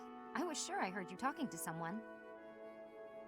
She was talking to Dorte. By the way, are you free right now? Is there something you need? I was about to go buy towels and soap, but the girls saddled me with all these specific requests. They want it all to look cute or to smell a certain way, but all that's just nonsense to me. I've always made my own towels out of old scraps and soap from used cooking oil. I've never given it much thought beyond that. Oh. But I've noticed you've got some really nice things. So you have an eye for that stuff, right? Obviously, I'd give you all the credit, and I'm sure everyone would be really grateful for your help. No, I don't deserve that kind of praise. Really? I don't think that's true. Come on, you'll be doing me a big favor. My adoptive father tells me I shouldn't stray too far from the monastery. That's nonsense. You've got to get some fresh air now and again. I should stay. Besides, I wouldn't be much help. I don't think anyone would like whatever I pick out anyway. It would all go to waste. And I'm sure that having me around would just cause you misfortune, Leonie. Are you serious? I should stay here by myself. Now, hold on just a second. You'll cause me misfortune? What kind of backwards talk is that? If you really don't want me around, then at least come out and say it straight. I'm sorry for the unwelcome invitation. Don't worry, I won't make the same mistake again.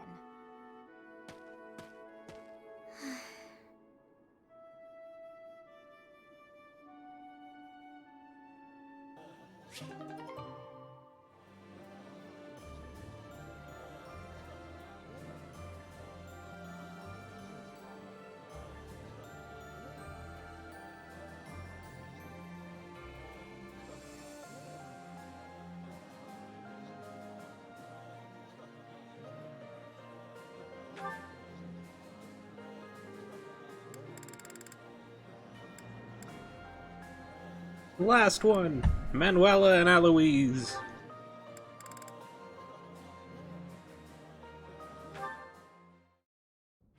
Eloise, what a pleasant surprise. Would you care to join me? Ah, perfect. I was just looking for someone to dine with. Let's raid the dining hall, shall we? My goodness, but you're in a good mood. Manuela, I have some news. I received a letter from my wife today. Oh? My daughter just picked up a new skill. Can you guess what it might be? Singing? Dancing? I have no idea what parents teach their kids, or why they even have children at all. Still, give me a hint. Fishing? Bricklaying? Cooking? That's right! Spot on as always. My wife is teaching her the basics. The basics of which? Next time I'm home, my daughter will be able to cook me all my favorite meals. What a lucky father I am.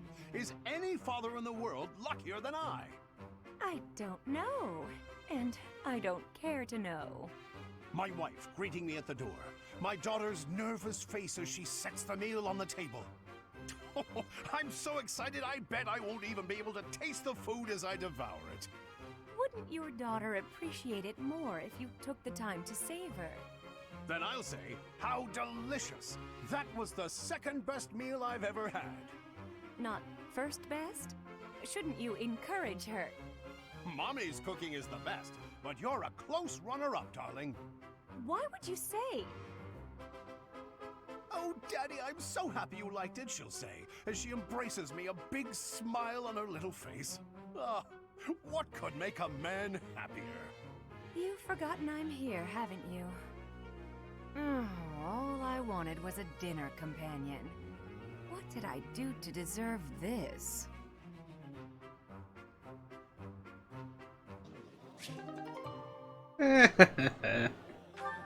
That's funny. Okay. Support movie. Done.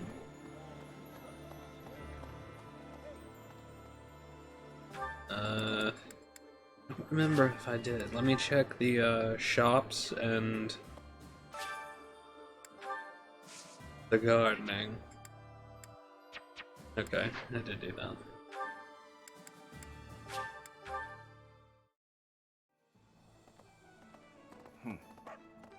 Hello there. Okay, I got these two. Wait. Yeah. Return soon, please. You, me. Right. What do you require? Farewell. Okay. Away we go! Professor!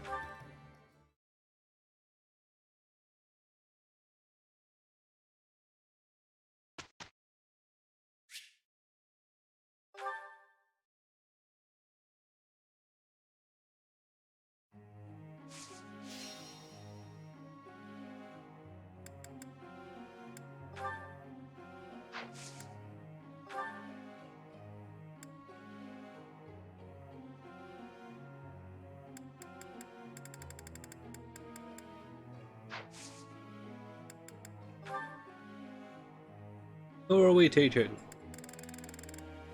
Okay,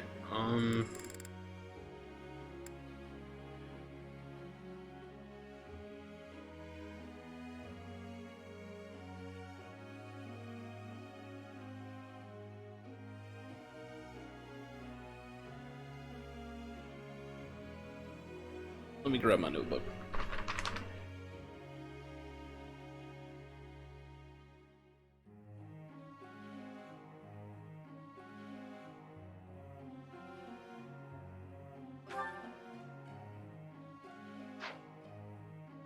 Flying.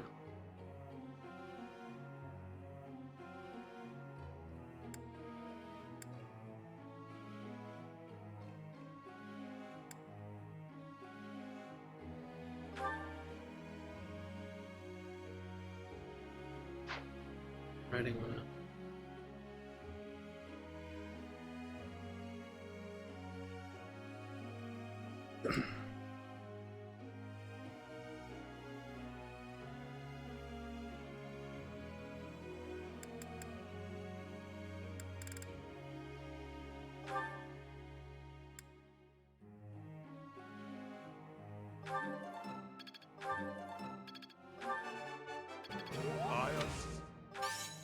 This. I understand. And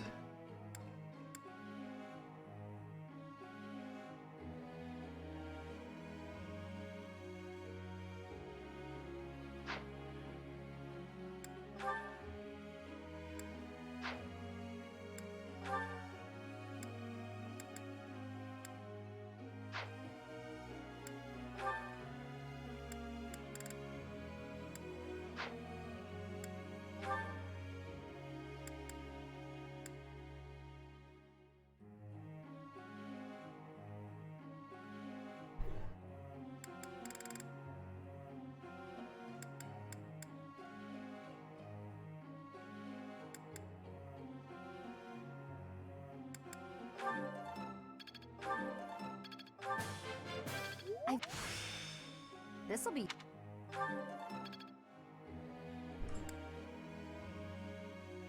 You okay back there, Chat Kitty? Oh, bless you. Okay.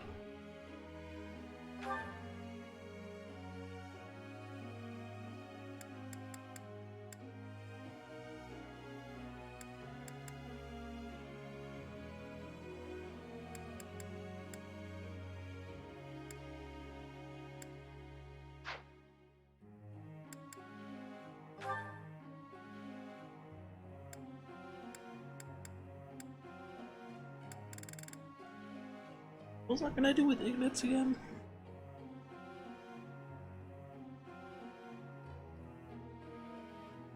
Gotcha.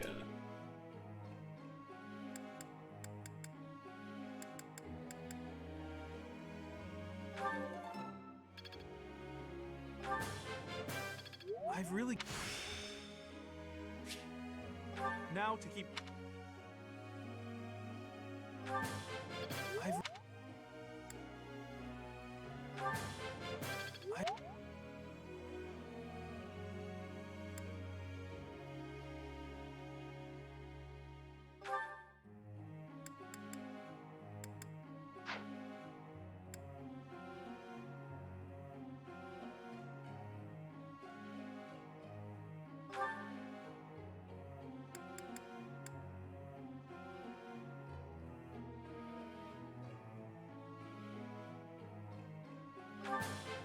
That was... This... That... Damn it. Okay. Fine. Don't get a perfect.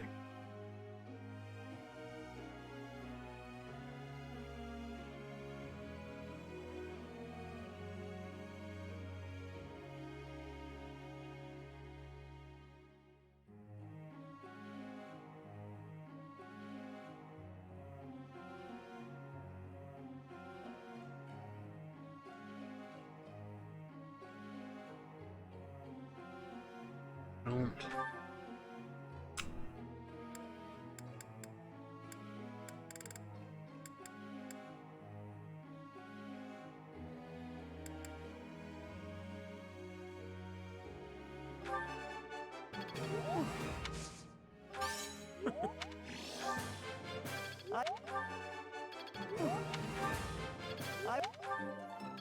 Nice. Okay. Clicks.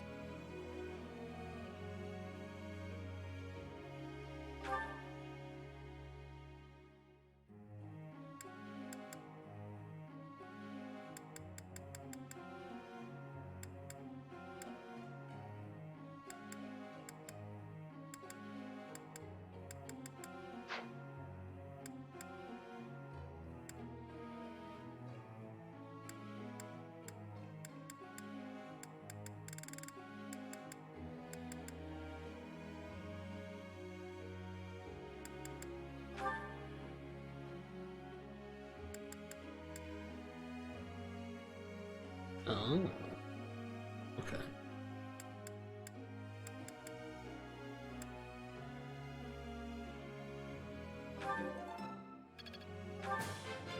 This could be you.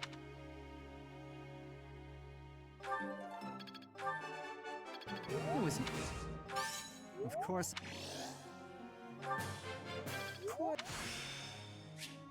I still... See your rank.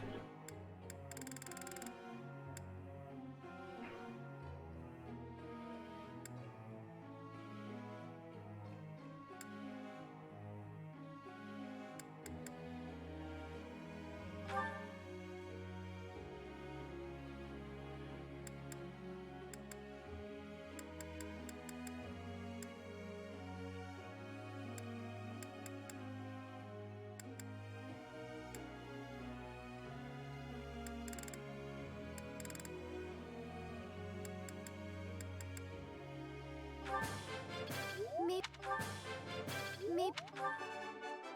I managed... I'll try to put... Oh.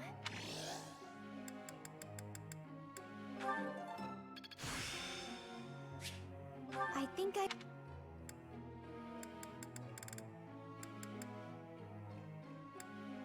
I... That was... Here we go.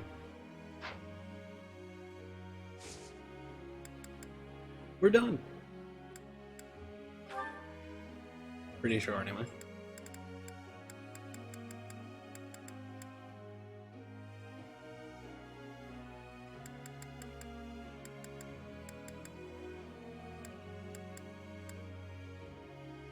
It's fine. Professor. No.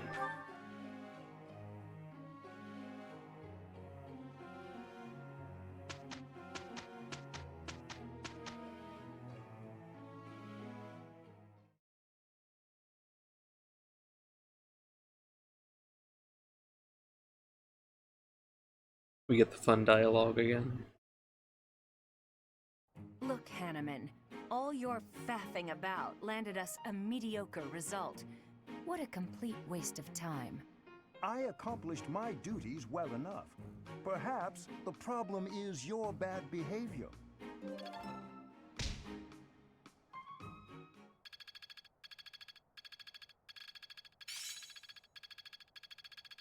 It's starting to feel like a... I've really gotten the hang of this. Oh. Well.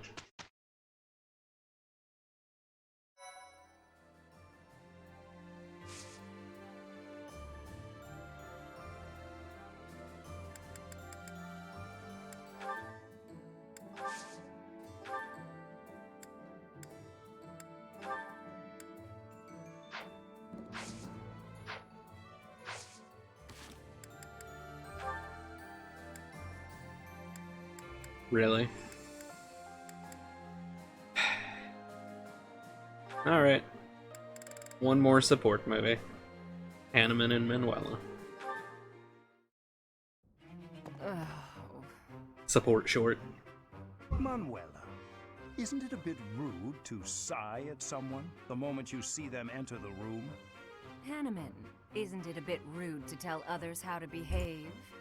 Besides, I could be sighing about any number of things more interesting than you. Goodness, you're unusually irritable today. Don't you imagine your attitude a bit excessive? You snap at every little thing, your ill mood on display for one and all. It saddens me to see such behavior from one who should be setting a good example for the younger generation. Well, listen to the noble lecturing a lowly commoner to be on her best behavior. Oh, wait, I meant to say the former noble. I fail to understand how my birth is relevant to the topic at hand. I was merely trying to say that as a fellow adult... You're not done lecturing yet? Leave me alone and go pester someone else. Maybe leave everyone alone and go focus on your precious crest research. I don't know what to say to you, Manuela. I was only speaking out of honest concern. Oh, was that a sigh I heard? Isn't it a bit rude to sigh at someone just because? Don't be so childish. You are so sensitive to ill will from others, yet you let your own emotions run wild. Why is it that you cannot keep a handle on yourself? Keep a handle on? Well, I've never. What makes you think you're so much better? Just because you keep your emotions bottled up behind your stupid stony face, well, it doesn't mean everyone else has to do the same. Stop telling everyone how to behave, Hanneman. It will make you and the rest of us much happier. I will not stand for this insolence. It is high time someone taught you. Go on! If you think you can change me, I'd like to see you try.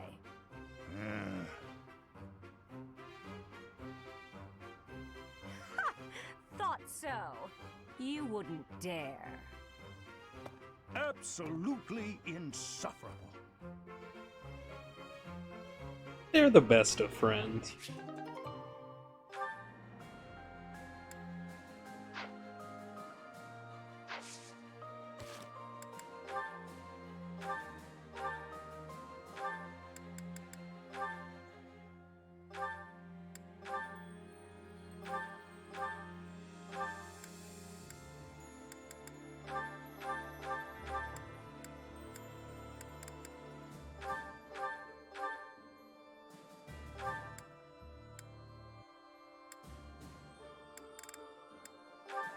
Forgot to clean up my inventory.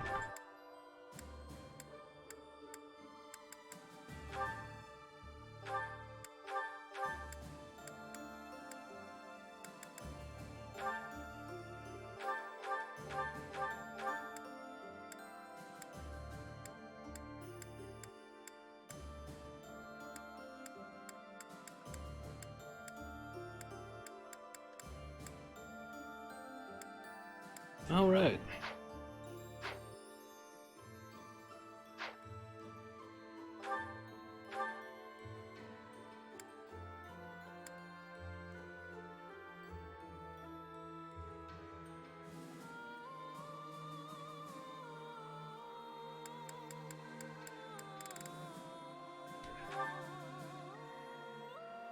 Right, it was Death Blow. I was going to try to give someone Death Blow. I think it was myself.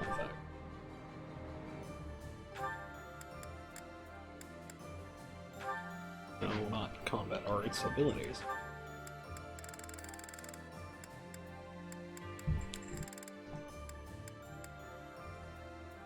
Yeah.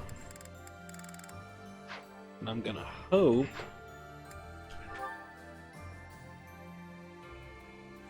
that that's the one I'll get.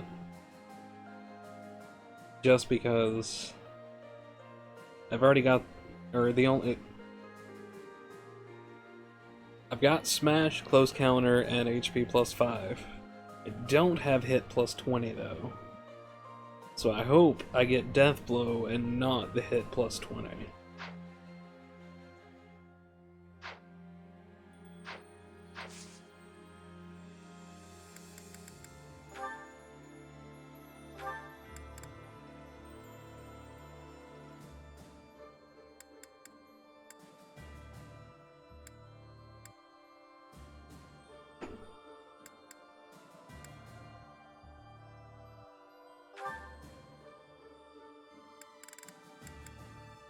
%? Yeah, we can attempt that one. Yeah, we got it. I've set my sights higher. See, now I've got an armored class, a riding class, and a flying class, so now I can max out those 3 skills. Yay.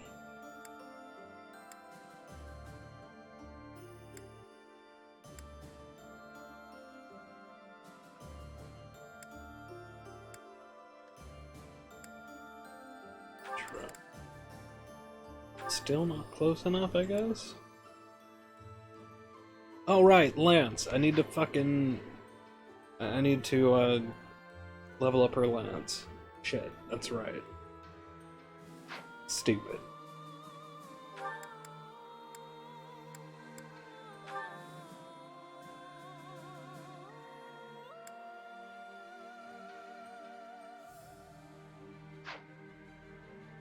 Felix can also, or almost be a mortal summon.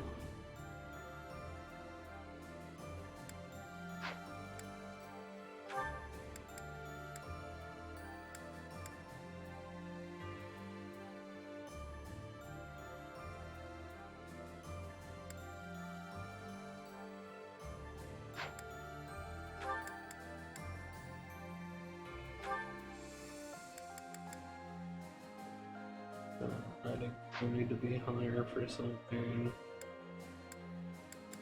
Wait, really? Reason needs to be a B+. Okay, sure. And writing needs to be an A, so he's just barely under.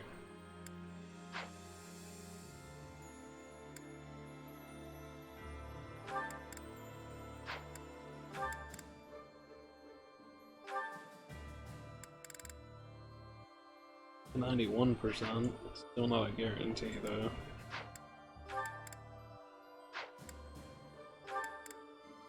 You get Lauren's there.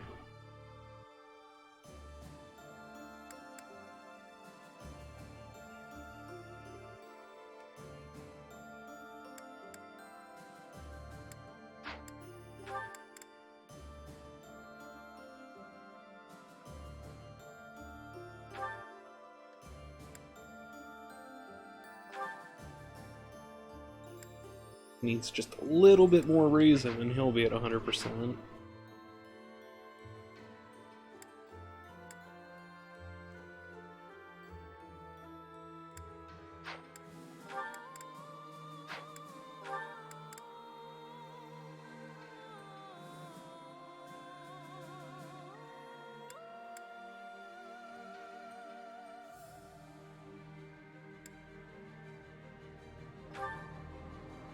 Okay, we've already got Fiendish Blow. That's right. I don't have to Master Mage.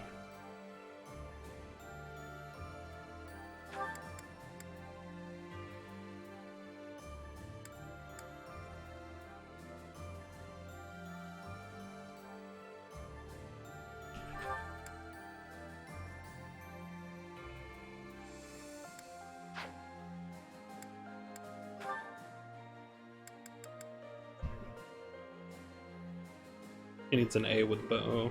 Gotcha. In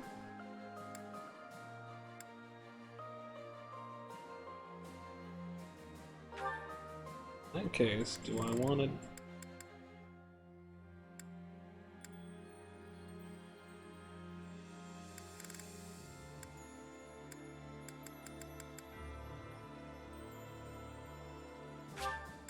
Fuck it, why not? I think this gives the plus 20 ability anyway. Or hit plus 20? I think it's this one, not Sniper. All that hard work's paid off.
Easy.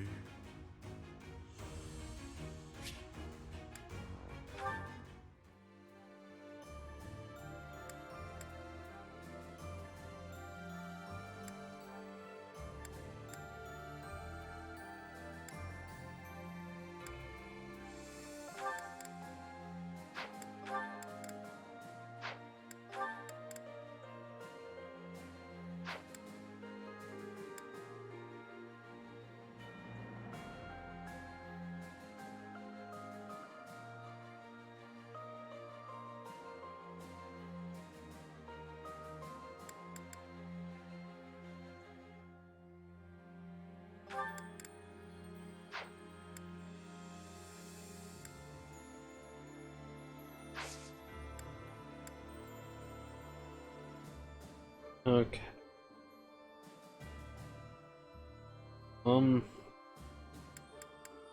Yeah, I guess we just go to battle.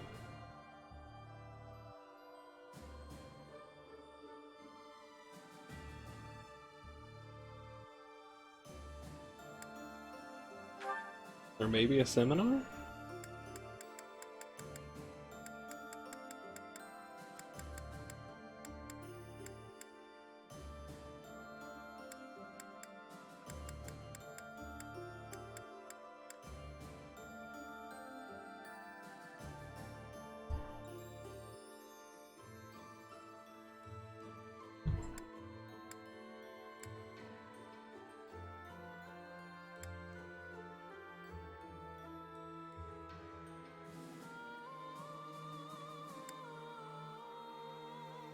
That would actually be a decent one.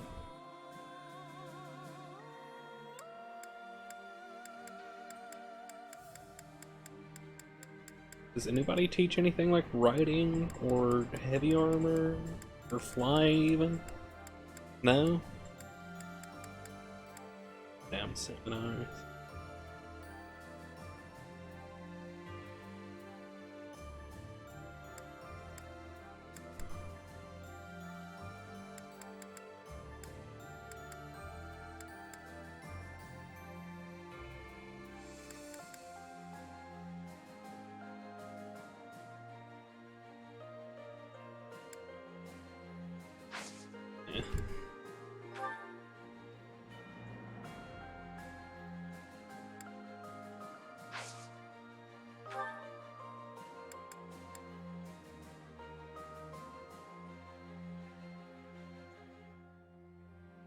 Rare enemies. Probably just means another beast.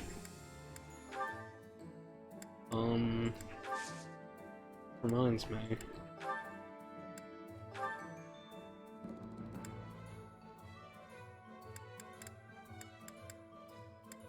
Arthia. All just rust or iron. Oh, there's something new.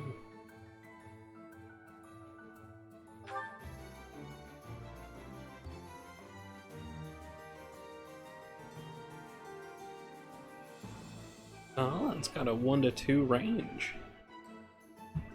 Ooh. Okay. Still just the base on swords. Gotcha.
Yay!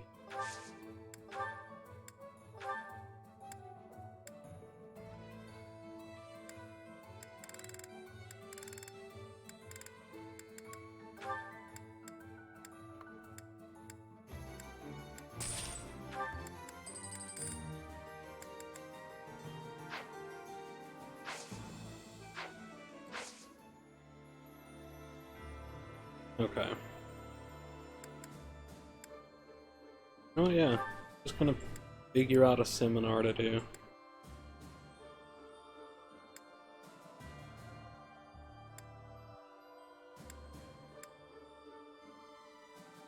Why is Ferdinand giving a seminar on swords?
Let's go with Linhart.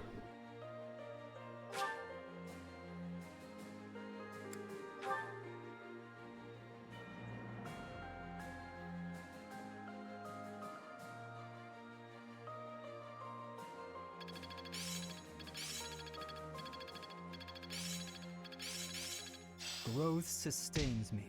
I see how this works. I must always improve. Now to keep polishing my skill.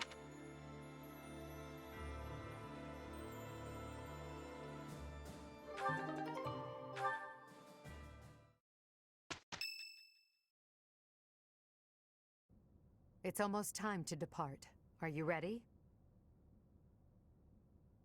Leave it to me. A promising answer.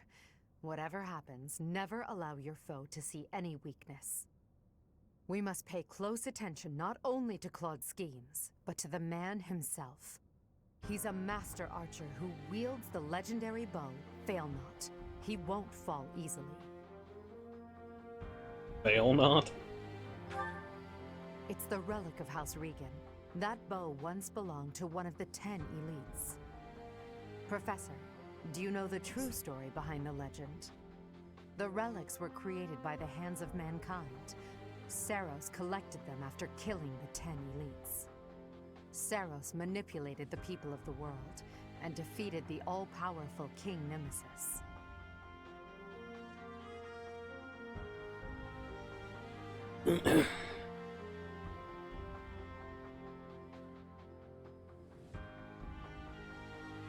Why would she do that? The Church maintains the false history that he was corrupted and turned evil. However, it was little more than a simple dispute. Should the one leading the people of the world be someone with humanity, or a creature that can merely masquerade as a human at will? In the end, Saros was victorious. The Immaculate One and her family then took control of Fodlan.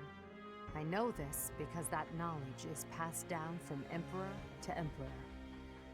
And that is because the first Emperor is the human who cooperated with Saros, allowing humanity to be controlled in secret. Perhaps it's fate that you can wield the sword of the Creator, just like Nemesis, the King of Liberation. And that very fate will lead you to use that sword to stand against those who would distort history.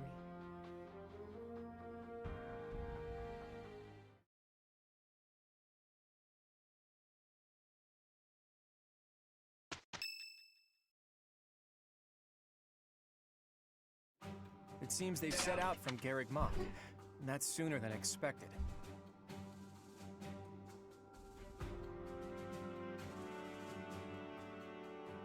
Alright.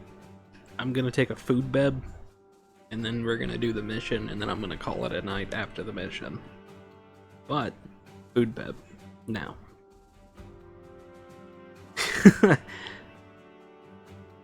Rally ho, PI. You know what? I'll just mute it and let you stare at Claude for a bit during the food beb. Yeah.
Alright, we are back. And I don't have to turn off the Beb screen. Claude is talking. Losing the Great Bridge of Myrden was a serious blow. So is the fact that Teach is still alive. Thanks, P.I. Thanks. On top of all that, Judith. I told her to run if things look grim. Damn it. So many people will die, and by my call. And what of it? Would you rather turn tail and run back home? Nadir, you're really getting on my nerves. Do you have any idea how much of the Alliance adores me and believes in me? Well, I suppose it's quite a lot. Does that mean that... Yes, the plan is a go. I'm counting on you, Nadir. We'll make a good show taking down those who would assault Deirdre. People say our kind may not always win, but we never lose. Let's teach them the real meaning of those words. Now then, let's see what you're made of, Teach. Do I solo the mission? I feel like I solo the mission. Why does Claude have the worst beard?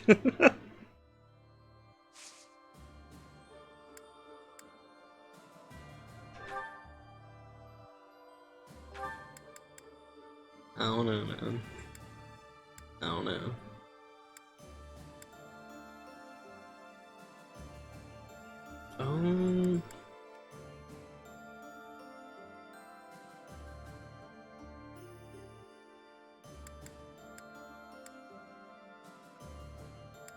Are there any other things that I want to...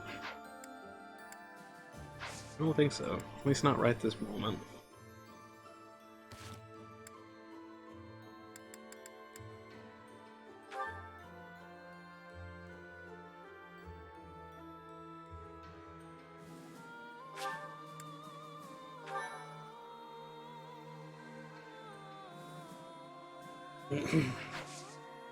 To the mission!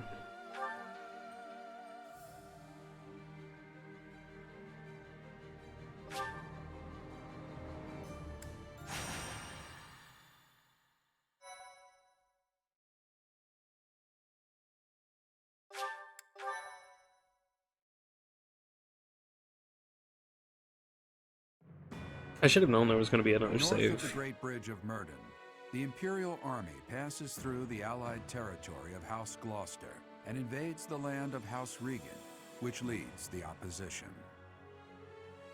They move to attack Claude in the capital, Deirdre, where the leader of the Alliance awaits their arrival.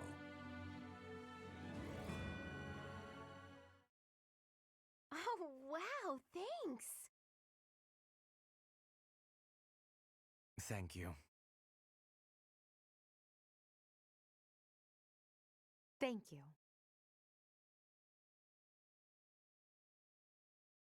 My thank you so much.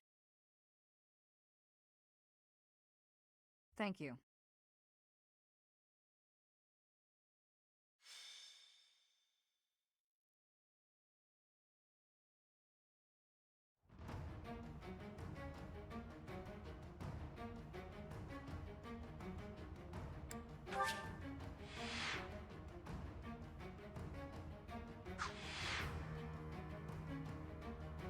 Let's see what we got here.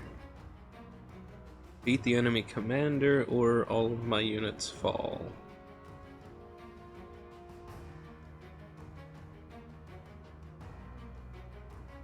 Okay, so I could just bring Violet in. Right? No, we gotta bring Edelgard too. Okay, let's see here. It's a spot.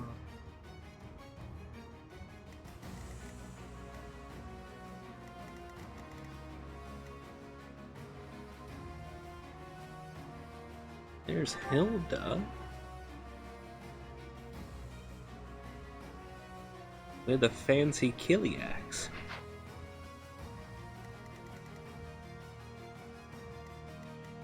One more spots there. One spot over. Nope, nope, nope, nope. 2, 3, 4 spots over the water.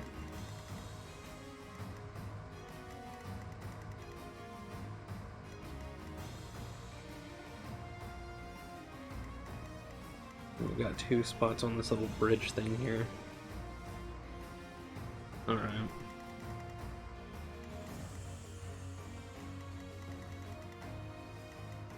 In that case...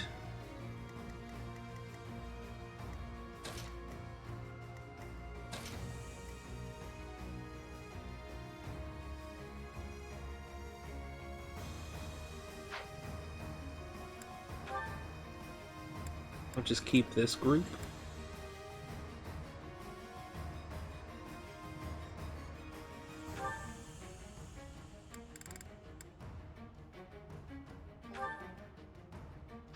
Bring Ash.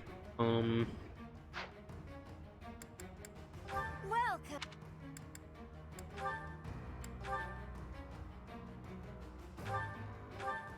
Is that the one? Thanks a bunch.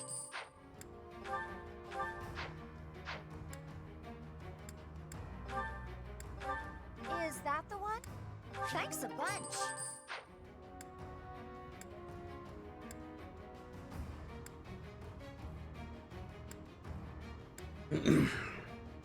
Yeah, I think I am just gonna leave everybody standing where they're standing and just rush the map with Byleth.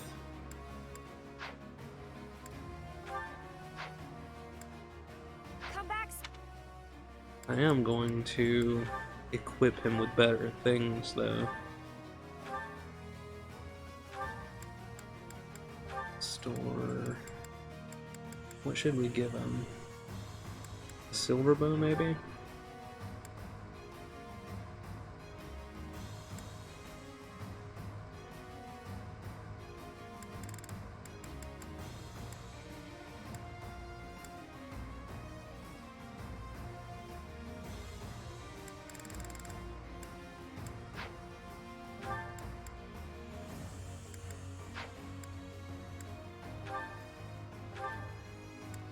Let's go with a silver bow and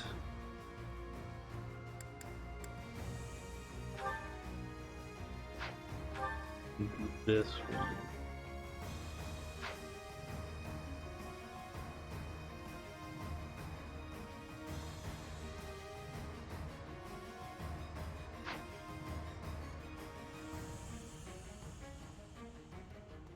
What does it take to repair a brave bow?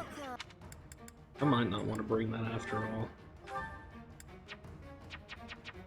Ugh. Boo. Come back. Whatever. Okay. On we go. Here she comes at long last. I've done all I can to prepare. Let the cards fall where they may. It'll be a true test of strength. It seems Claude has blockaded the city and occupied the naval port. If that is the case, he will have no choice but to engage us from there. Yes, though putting myself in Claude's place leaves me with an unpleasant feeling. If we take over the port and close the entry to the city, Deirdre will be under our control. Each soldier should bear that in mind as they advance. There are 3 gates which connect Deirdre to its naval port. Taking the city will be easy once we secure all 3.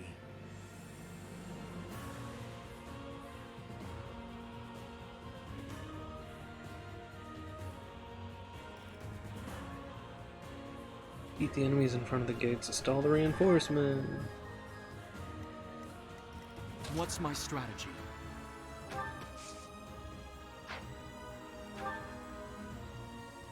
Okay, cool. He does have a close counter. I was worried for a moment that I forgot to put close counter on him.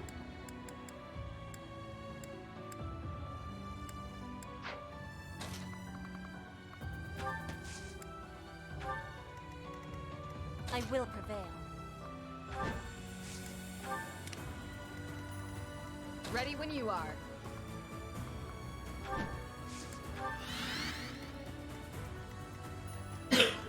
do this for all of us.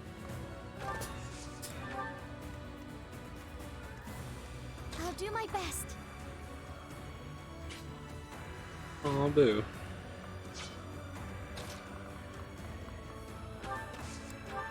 Put me in there.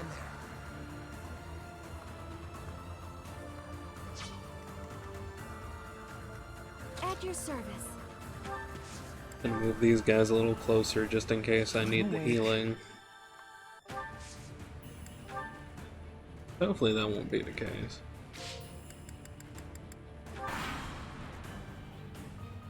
Now it's our turn, Elmira's elite. Strike the flanks of the Imperial Army.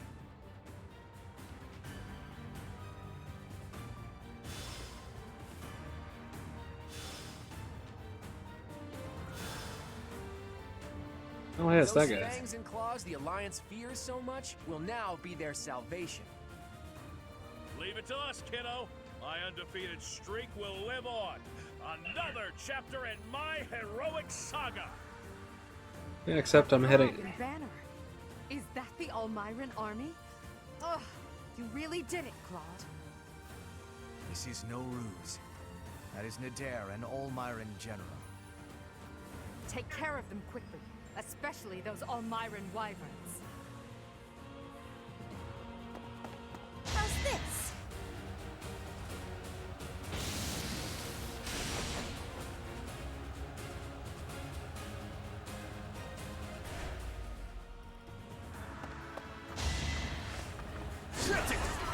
It's over.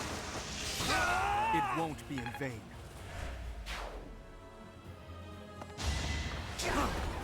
Allow me to demonstrate. I must lead them well.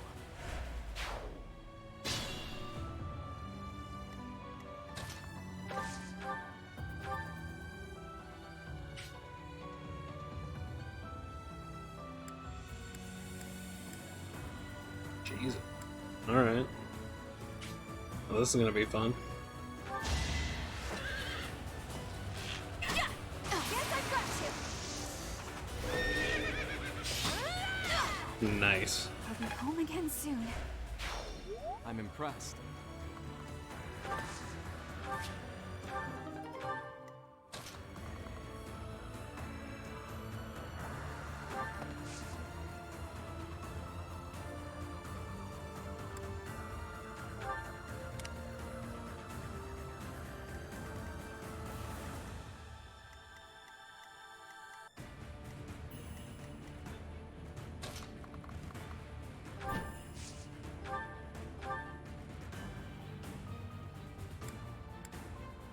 Fuck, I didn't give her a lance yet. Oh well. You are in my way. Witness frigid pride.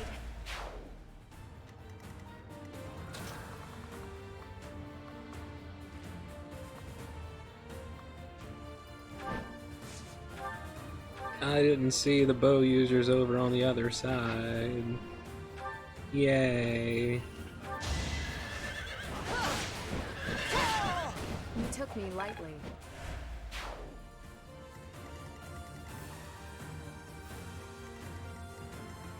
Ready for anything. Go get him, Ferdinand.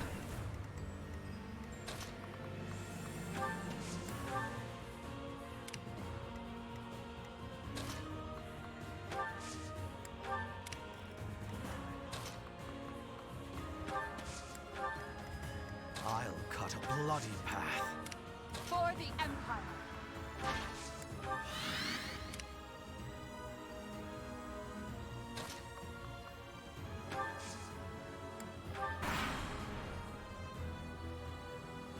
Professor, it's been too long. But now we're on opposite sides, huh? What a shame. I am not going to hold back. I can't let down my dear old Claude. I've got an idea.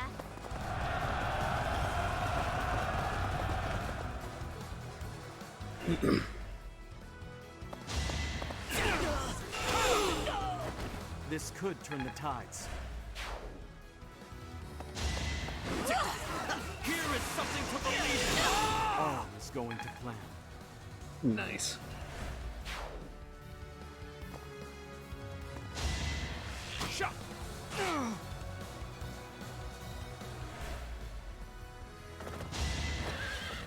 Too slow.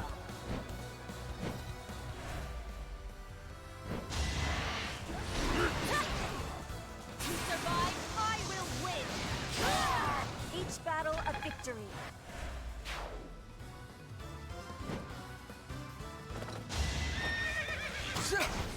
Ooh, thank you for missing. The Elmyran reinforcements keep coming. We should try to eliminate Nadir.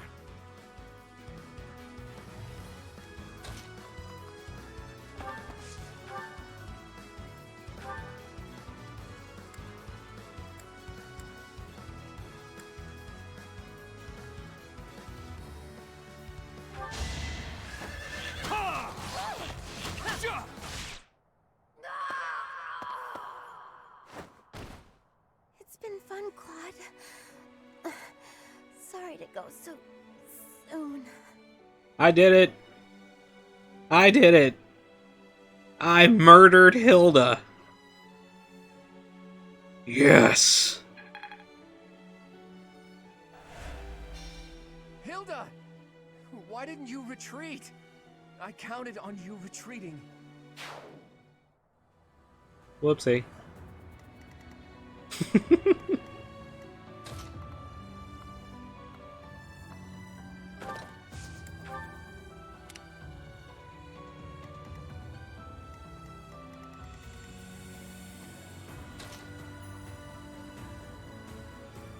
Poor Hilda. Yeah, poor Hilda. I did her a murder. My heart burns with pride.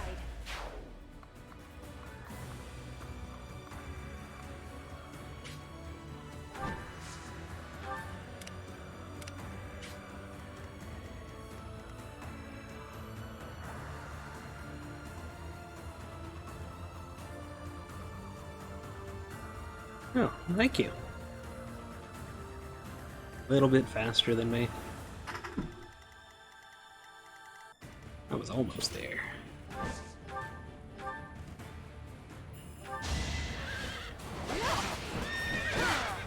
My duty is your death.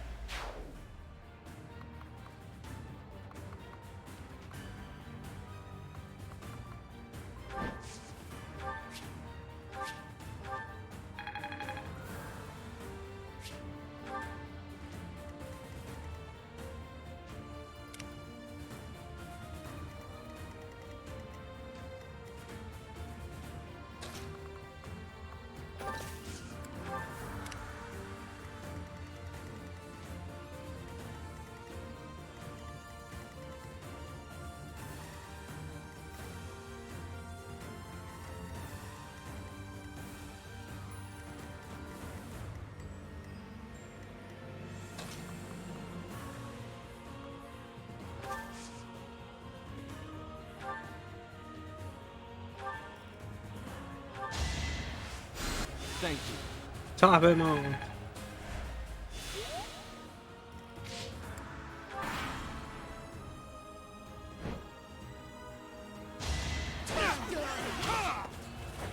Another victory. Ouch.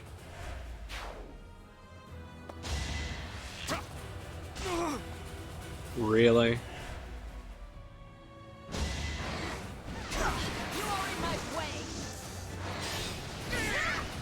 Again. Really?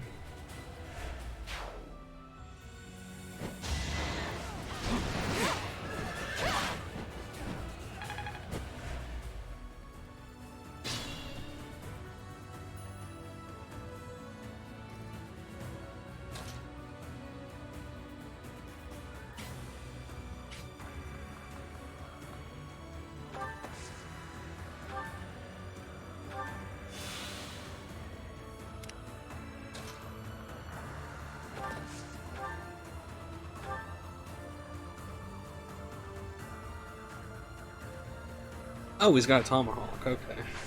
In that case.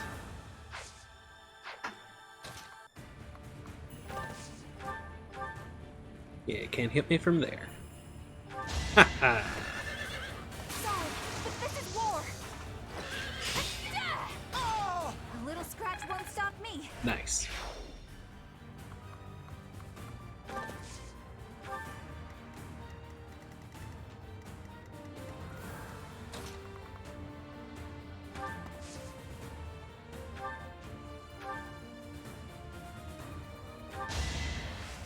Thank you.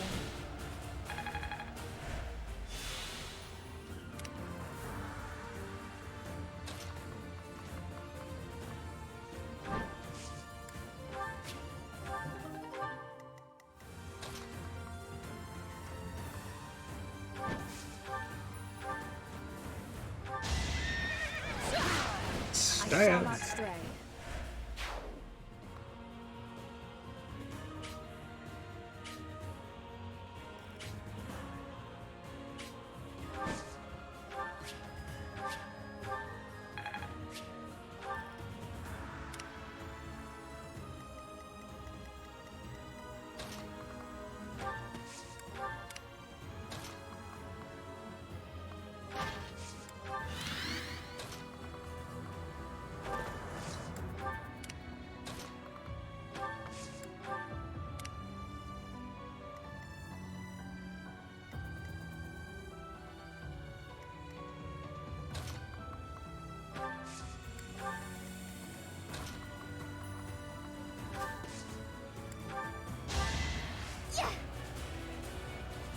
I owe you.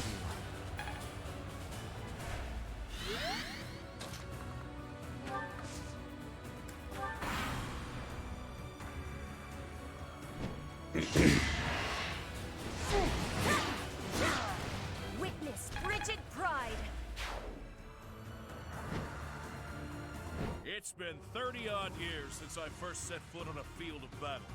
Here's a taste of my undefeated strength. Time to get clever. Ah. Hey!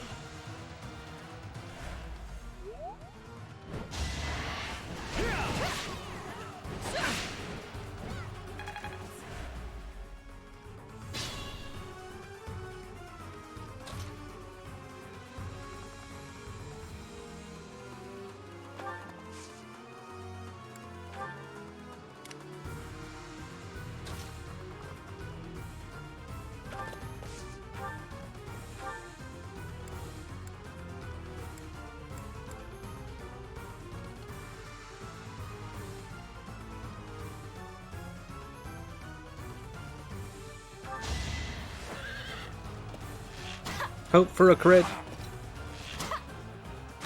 Boo! Nothing triggered.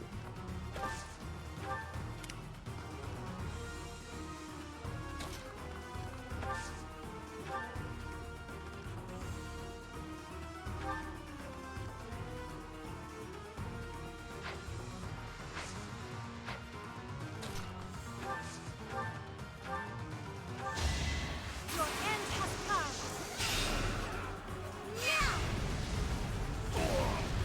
Let's keep our guard up. Ragnarok.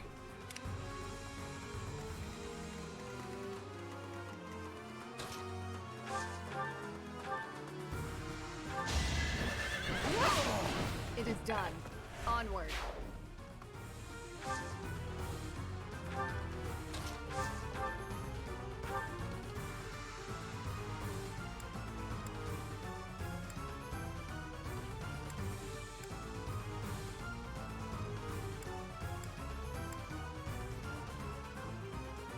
Oh well.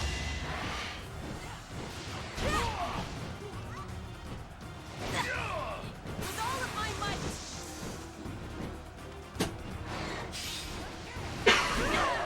Yes.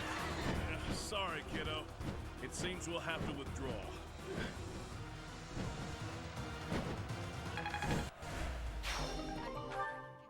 You've done enough, Nadir. Just stay alive. We'll meet again one day. We have forced the Almiran forces to flee. I doubt they're expecting more reinforcements. Remain cautious.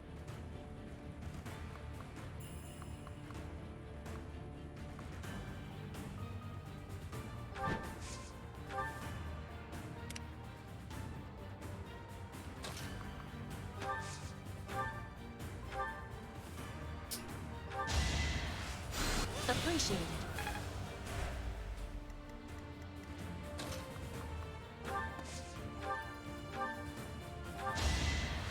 Thank you.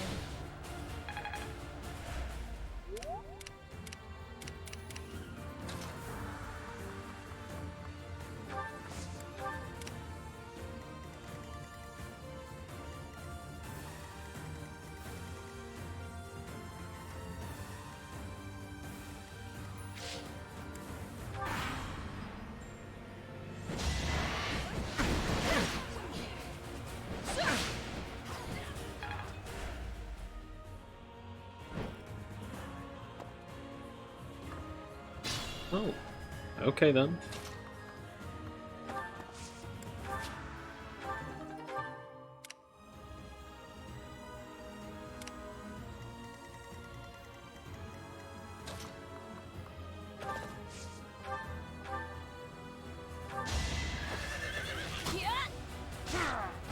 I'll be home again soon.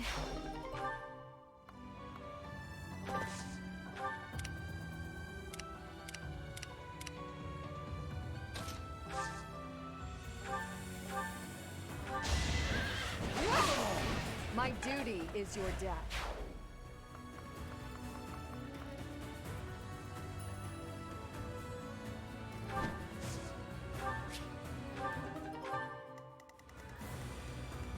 I will prevail.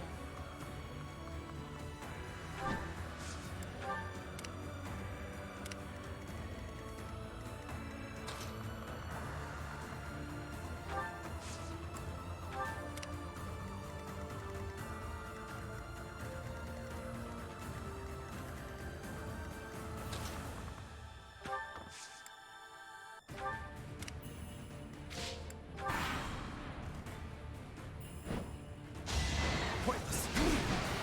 Hope you're ready. Attack at your own risk. It's a fun crit animation for an axe. Not quite.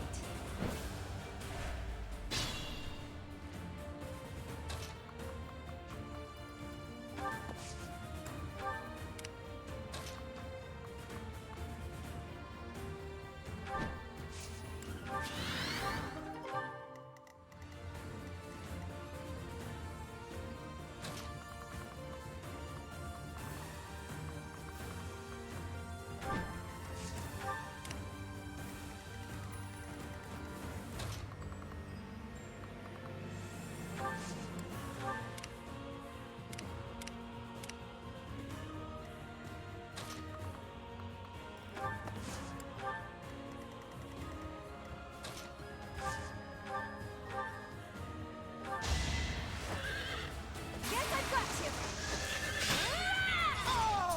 Pretty good, huh?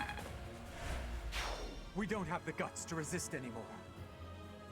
Here, you can have this. Just please don't attack the city. I never planned to touch the city. Our target is the Alliance and their leader, Claude. Yay, free stuff. All I had to do was kill some people.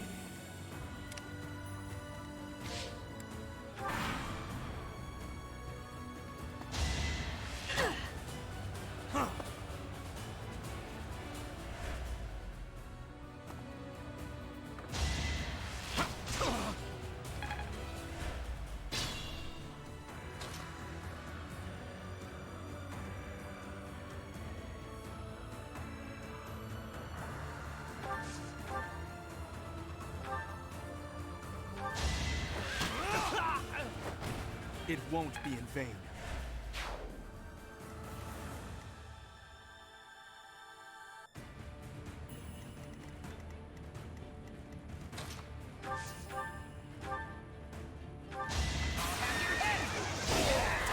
Who's next?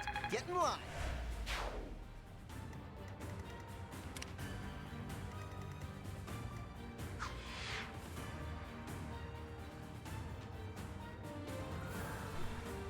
Okay.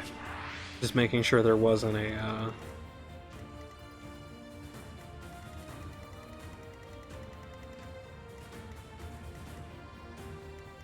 chest hiding somewhere.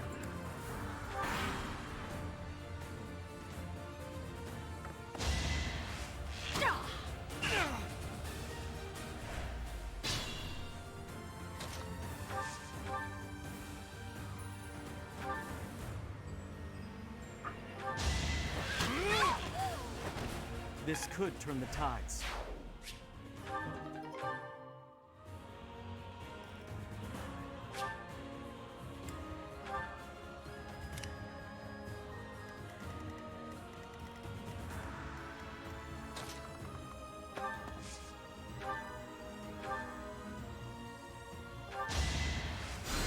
Much needed. It'd be over a lot quicker if they would just actually come up and attack me, but...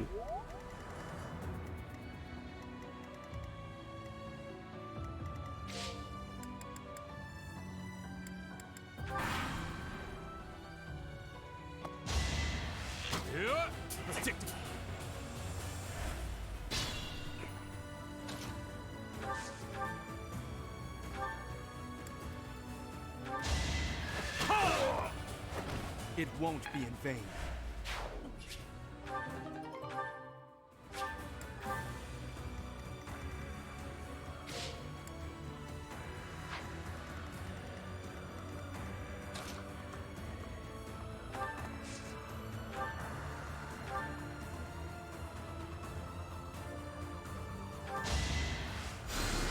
Thanks for helping.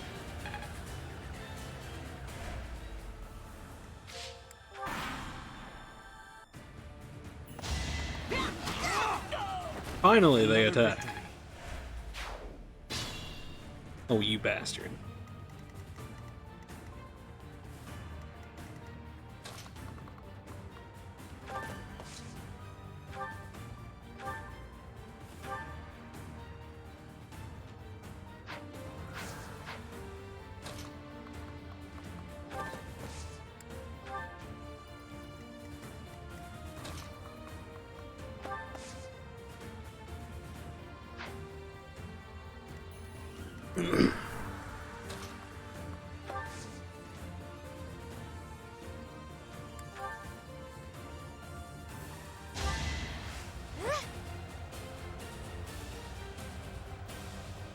I needed that.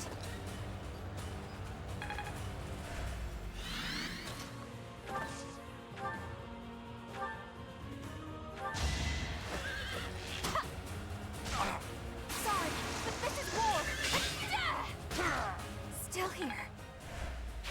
Just like that.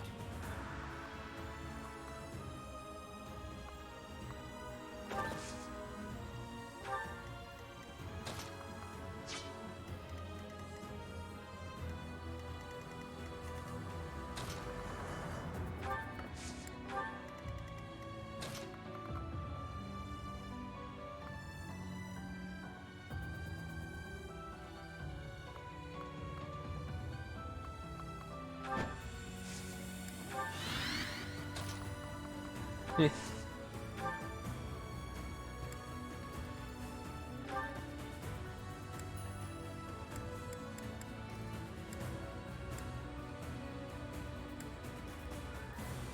Brave bow it is.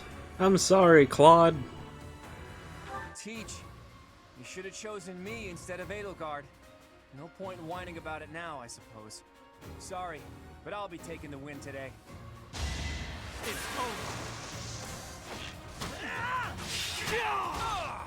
You were saying? Enough. You've bested me. If I die here, the Alliance becomes part of the Empire. Do you yield then? You've never known when to give up. Well, I can't just surrender so easily. I'm responsible for the others. If you're as smart as you seem, I bet you figured out why I was able to summon Almyran reinforcements. Wouldn't it be better to let me go and have me in your debt?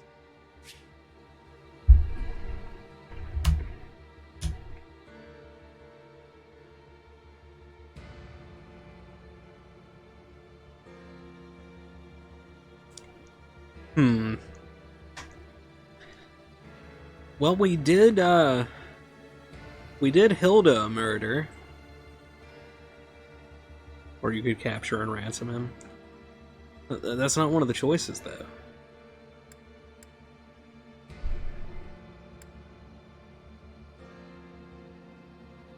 I'm leaning towards Spare. Maybe he'll join my class.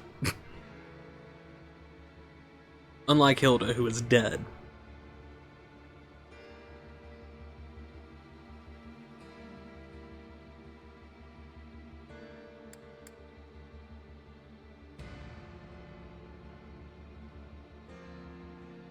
You know what, yeah, I'll spare Claude. Thank you, Professor. And you, Edelgard. I'm truly grateful for your courageous decision. I will return your kindness one day. I promise.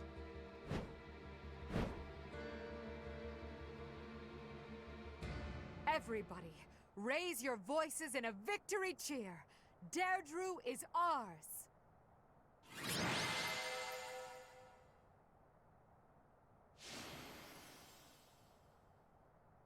Alright, please. Damn it!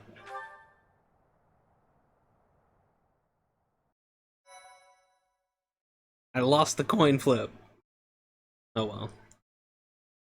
Plus 20 accuracy, or the plus 20 hit is not a bad one to have either, but I was hoping for Death Blow. We'll get him next time. Hey, Teach. Claude. Settle down, will you? You're the victor after all. I could have escaped, but I decided to say hi to Teach. Nothing to worry about. Deirdre has fallen and the Alliance has collapsed. There's nothing I could do to turn things around at this point. Hi, Claude. Sorry I killed Hilda. You want me to drop my guard around someone who evaded detection by my soldiers? Impossible. Did you really risk coming here just to say hello? I did. But mostly I wanted to say goodbye. I'm leaving Fodlan.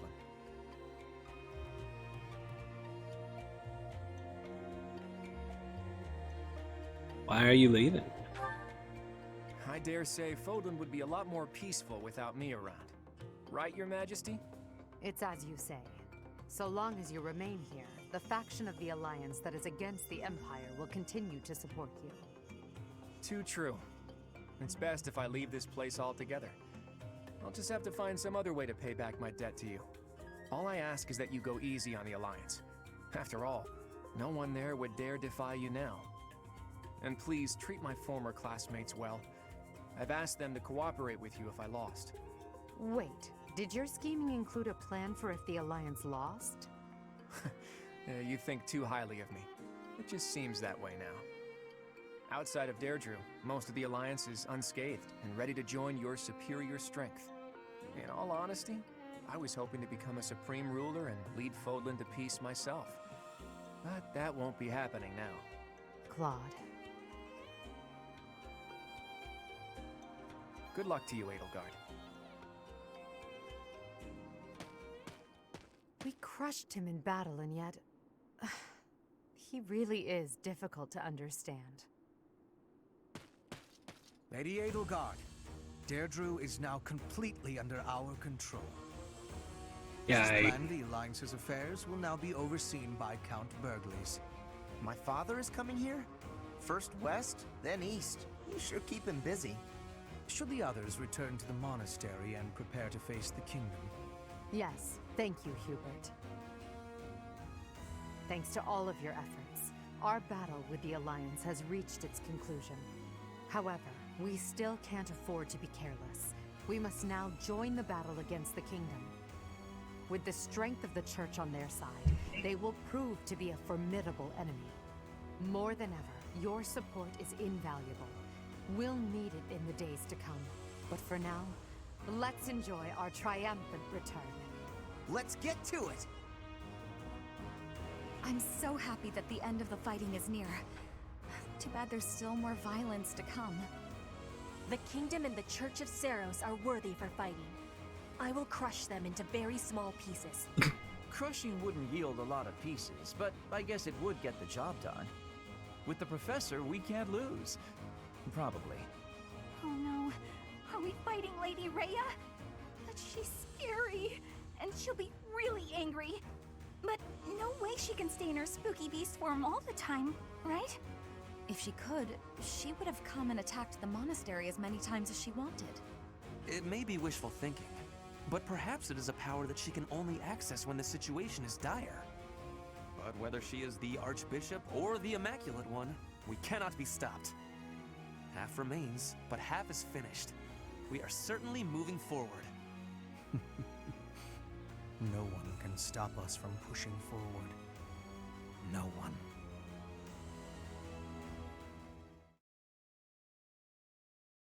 No one.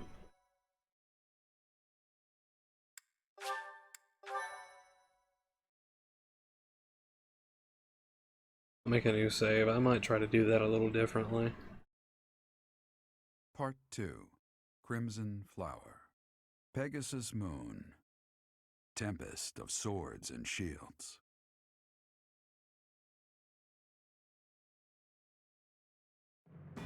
With Deirdre under Imperial control, the Leicester Alliance ceases to exist, and its remaining lords ally themselves with the Empire. The Black Eagle Strike Force, having now conquered all of Eastern Fodlan, confidently moves to invade the kingdom.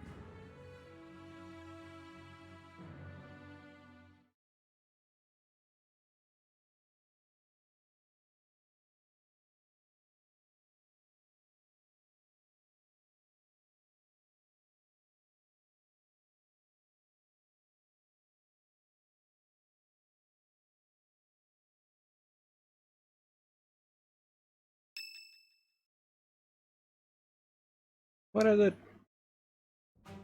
And that concludes Count Burgley's report. Just as Claude said, the Old Alliance has willingly fallen under Imperial rule. However, knowing him, there is no telling what manner of poison could be waiting within. We must be careful not to expose any weakness. Of course, though it seems we can now attack the kingdom without issue. True. However, you should know that Lord Arundel has entered Deirdre. It would seem he has already started collecting the relics of the Old Alliance. Let him do as he pleases for now. It's not yet the time to chide him. Understood. As for the kingdom, as we theorized, it is not entirely united.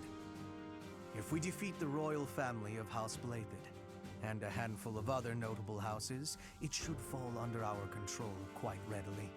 Those we must target include the houses Fraldarius, Galatea, Gautier, and Karen. We have allies who are close to some of those lords. Perhaps that can be used to our advantage. Persuasion by tears or threats. Perhaps one would consent to act as a hostage. We must make good use of the tools given to us. What about House Row in Aryan Road, the fortress city? Will they not side with us? The head of House Fraldarius, Lord Rodrigue, has entered the city. It is possible that he has seized it. I see. Then it might prove too difficult to strike Ferdiad right away. Either way, when preparations are complete, we can begin our deployment into the kingdom. That part of the plan remains unchanged. Professor, is something wrong?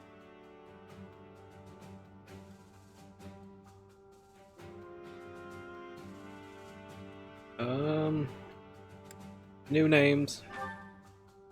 Yes, I don't imagine that you have much interest in a running list of noble names.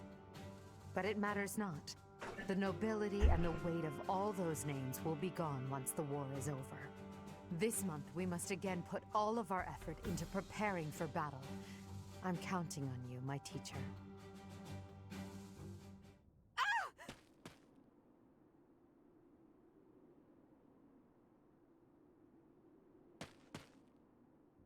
Professor, you didn't hear anything just now, did you? You squealed. Are you okay? Of course I am. It's nothing. Nothing at all.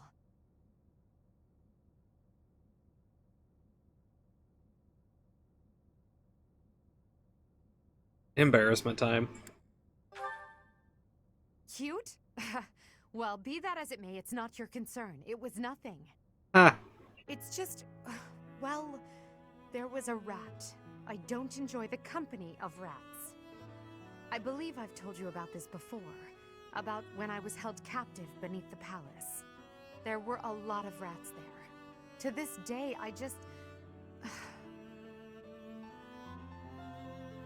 What's that? What? Oh, Professor, leave here at once. I recall now that Hubert needs to speak with me. I must change my clothes. Now! Whatever you do, don't look this way.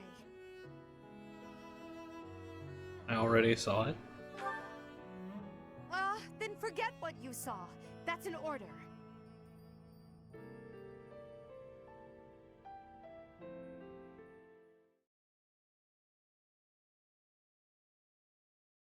I'm confused. Breast research? Hanneman's birthday! Have some flowers. Thank you.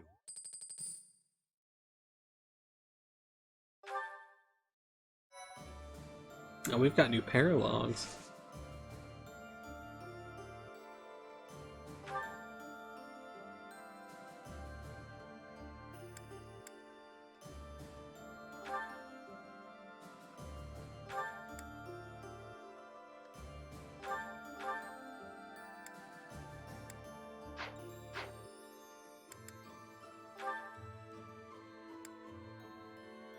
An Edelgard one, a Hubert one, Leonie and Linhart,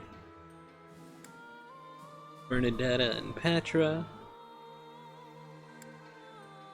and Marianne.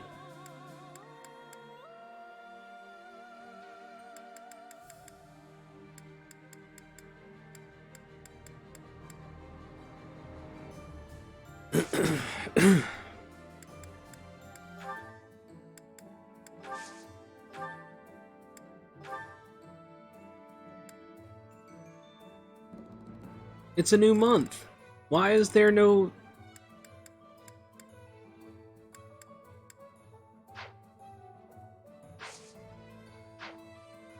Why?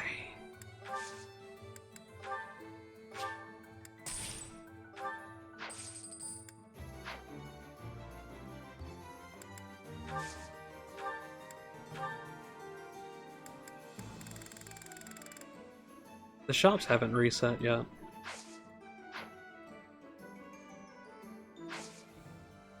Huh.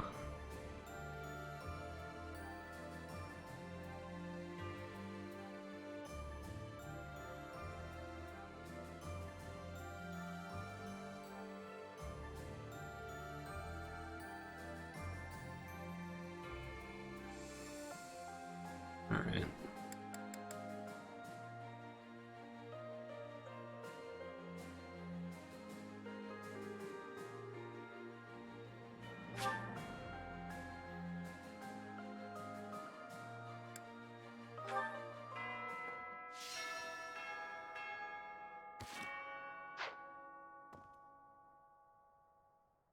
Alright, monastery time.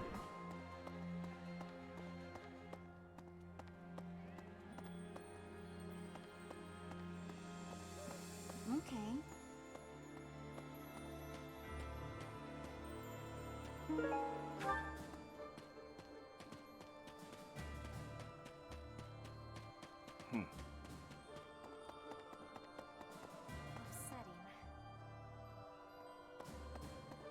Glowy pond.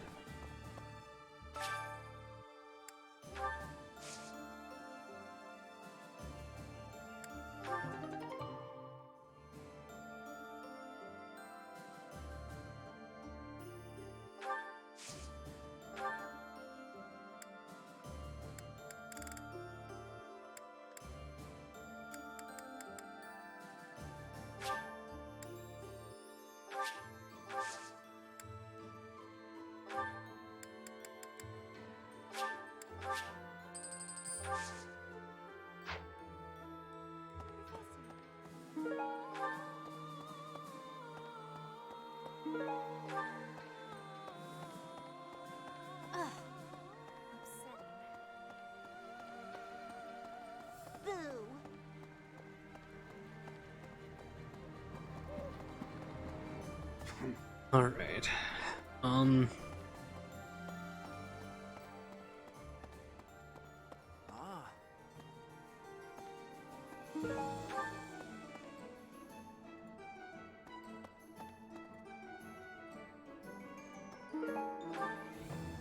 Hey, how about a favor?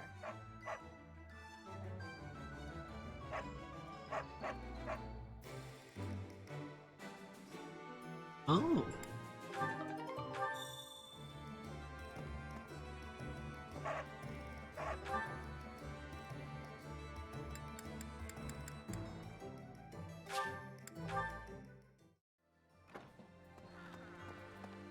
Let's go find this thing really quick. I want to know what the shop is.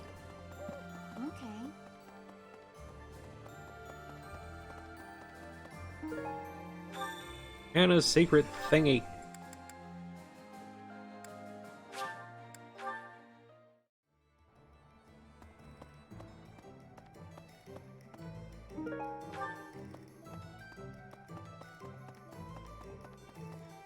Appreciate it. Welcome. What you got? Ooh.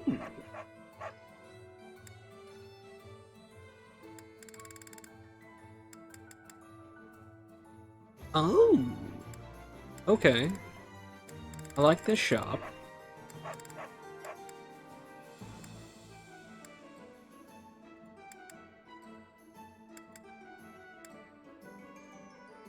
Is that the one?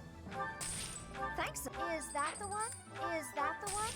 Is that the one? Is that the one? Is that the one? Is that the one? Thanks a. Is that the one? Thanks a bunch. Is that the one? Thanks. Is that the one? Thanks a bunch. I'm gonna clear out this shop. Go and check what the other two quests are, and Is then... that the one? Is that the one? Is that the one? Is that the one? Is that the one? Oh yeah, I need to check the liaison too. Thanks a. Is that the one? Thanks a bunch. Is that the one?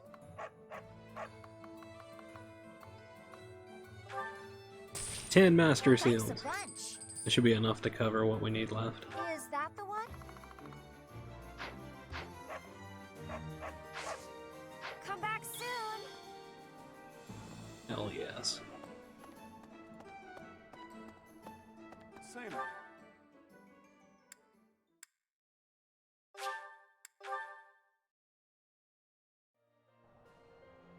What?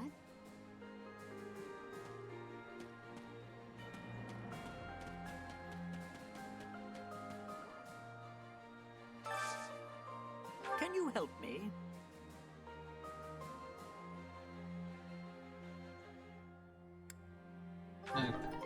Okay. Is that laying somewhere too? Yeah. Alright, cool. Well, and Hubert's got a quest.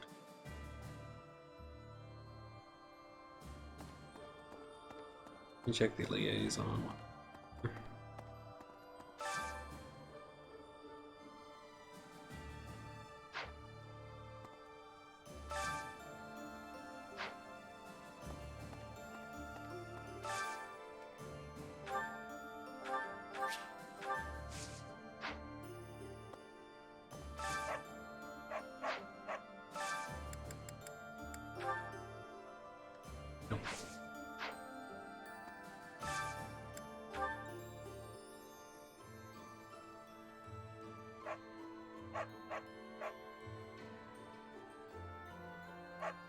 Yeah.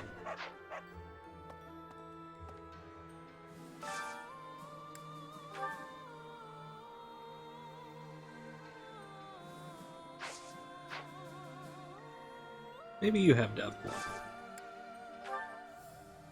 You do not have Deathblow. God damn it. Ah.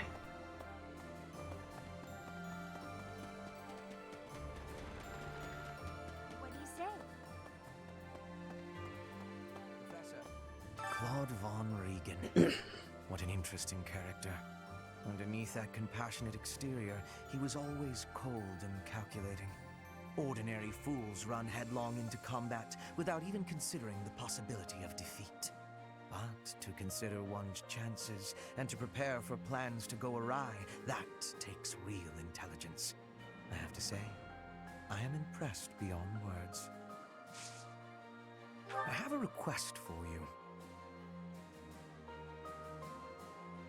Oh shit. I don't think I have any silverfish anymore.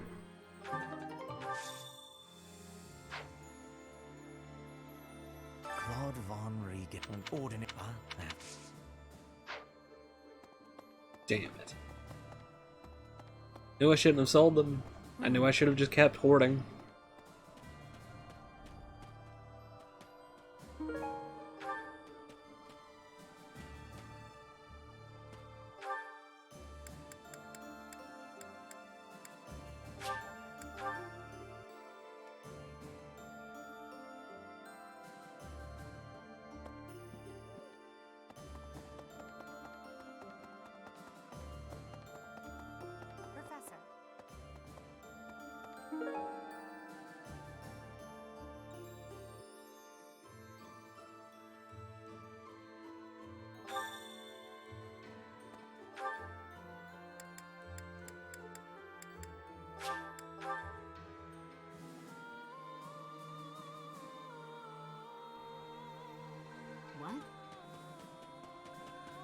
Nice job. There you go. Alright. Yeah, like I said, that's gonna be it for the night. We'll do the rest of our exploring next time.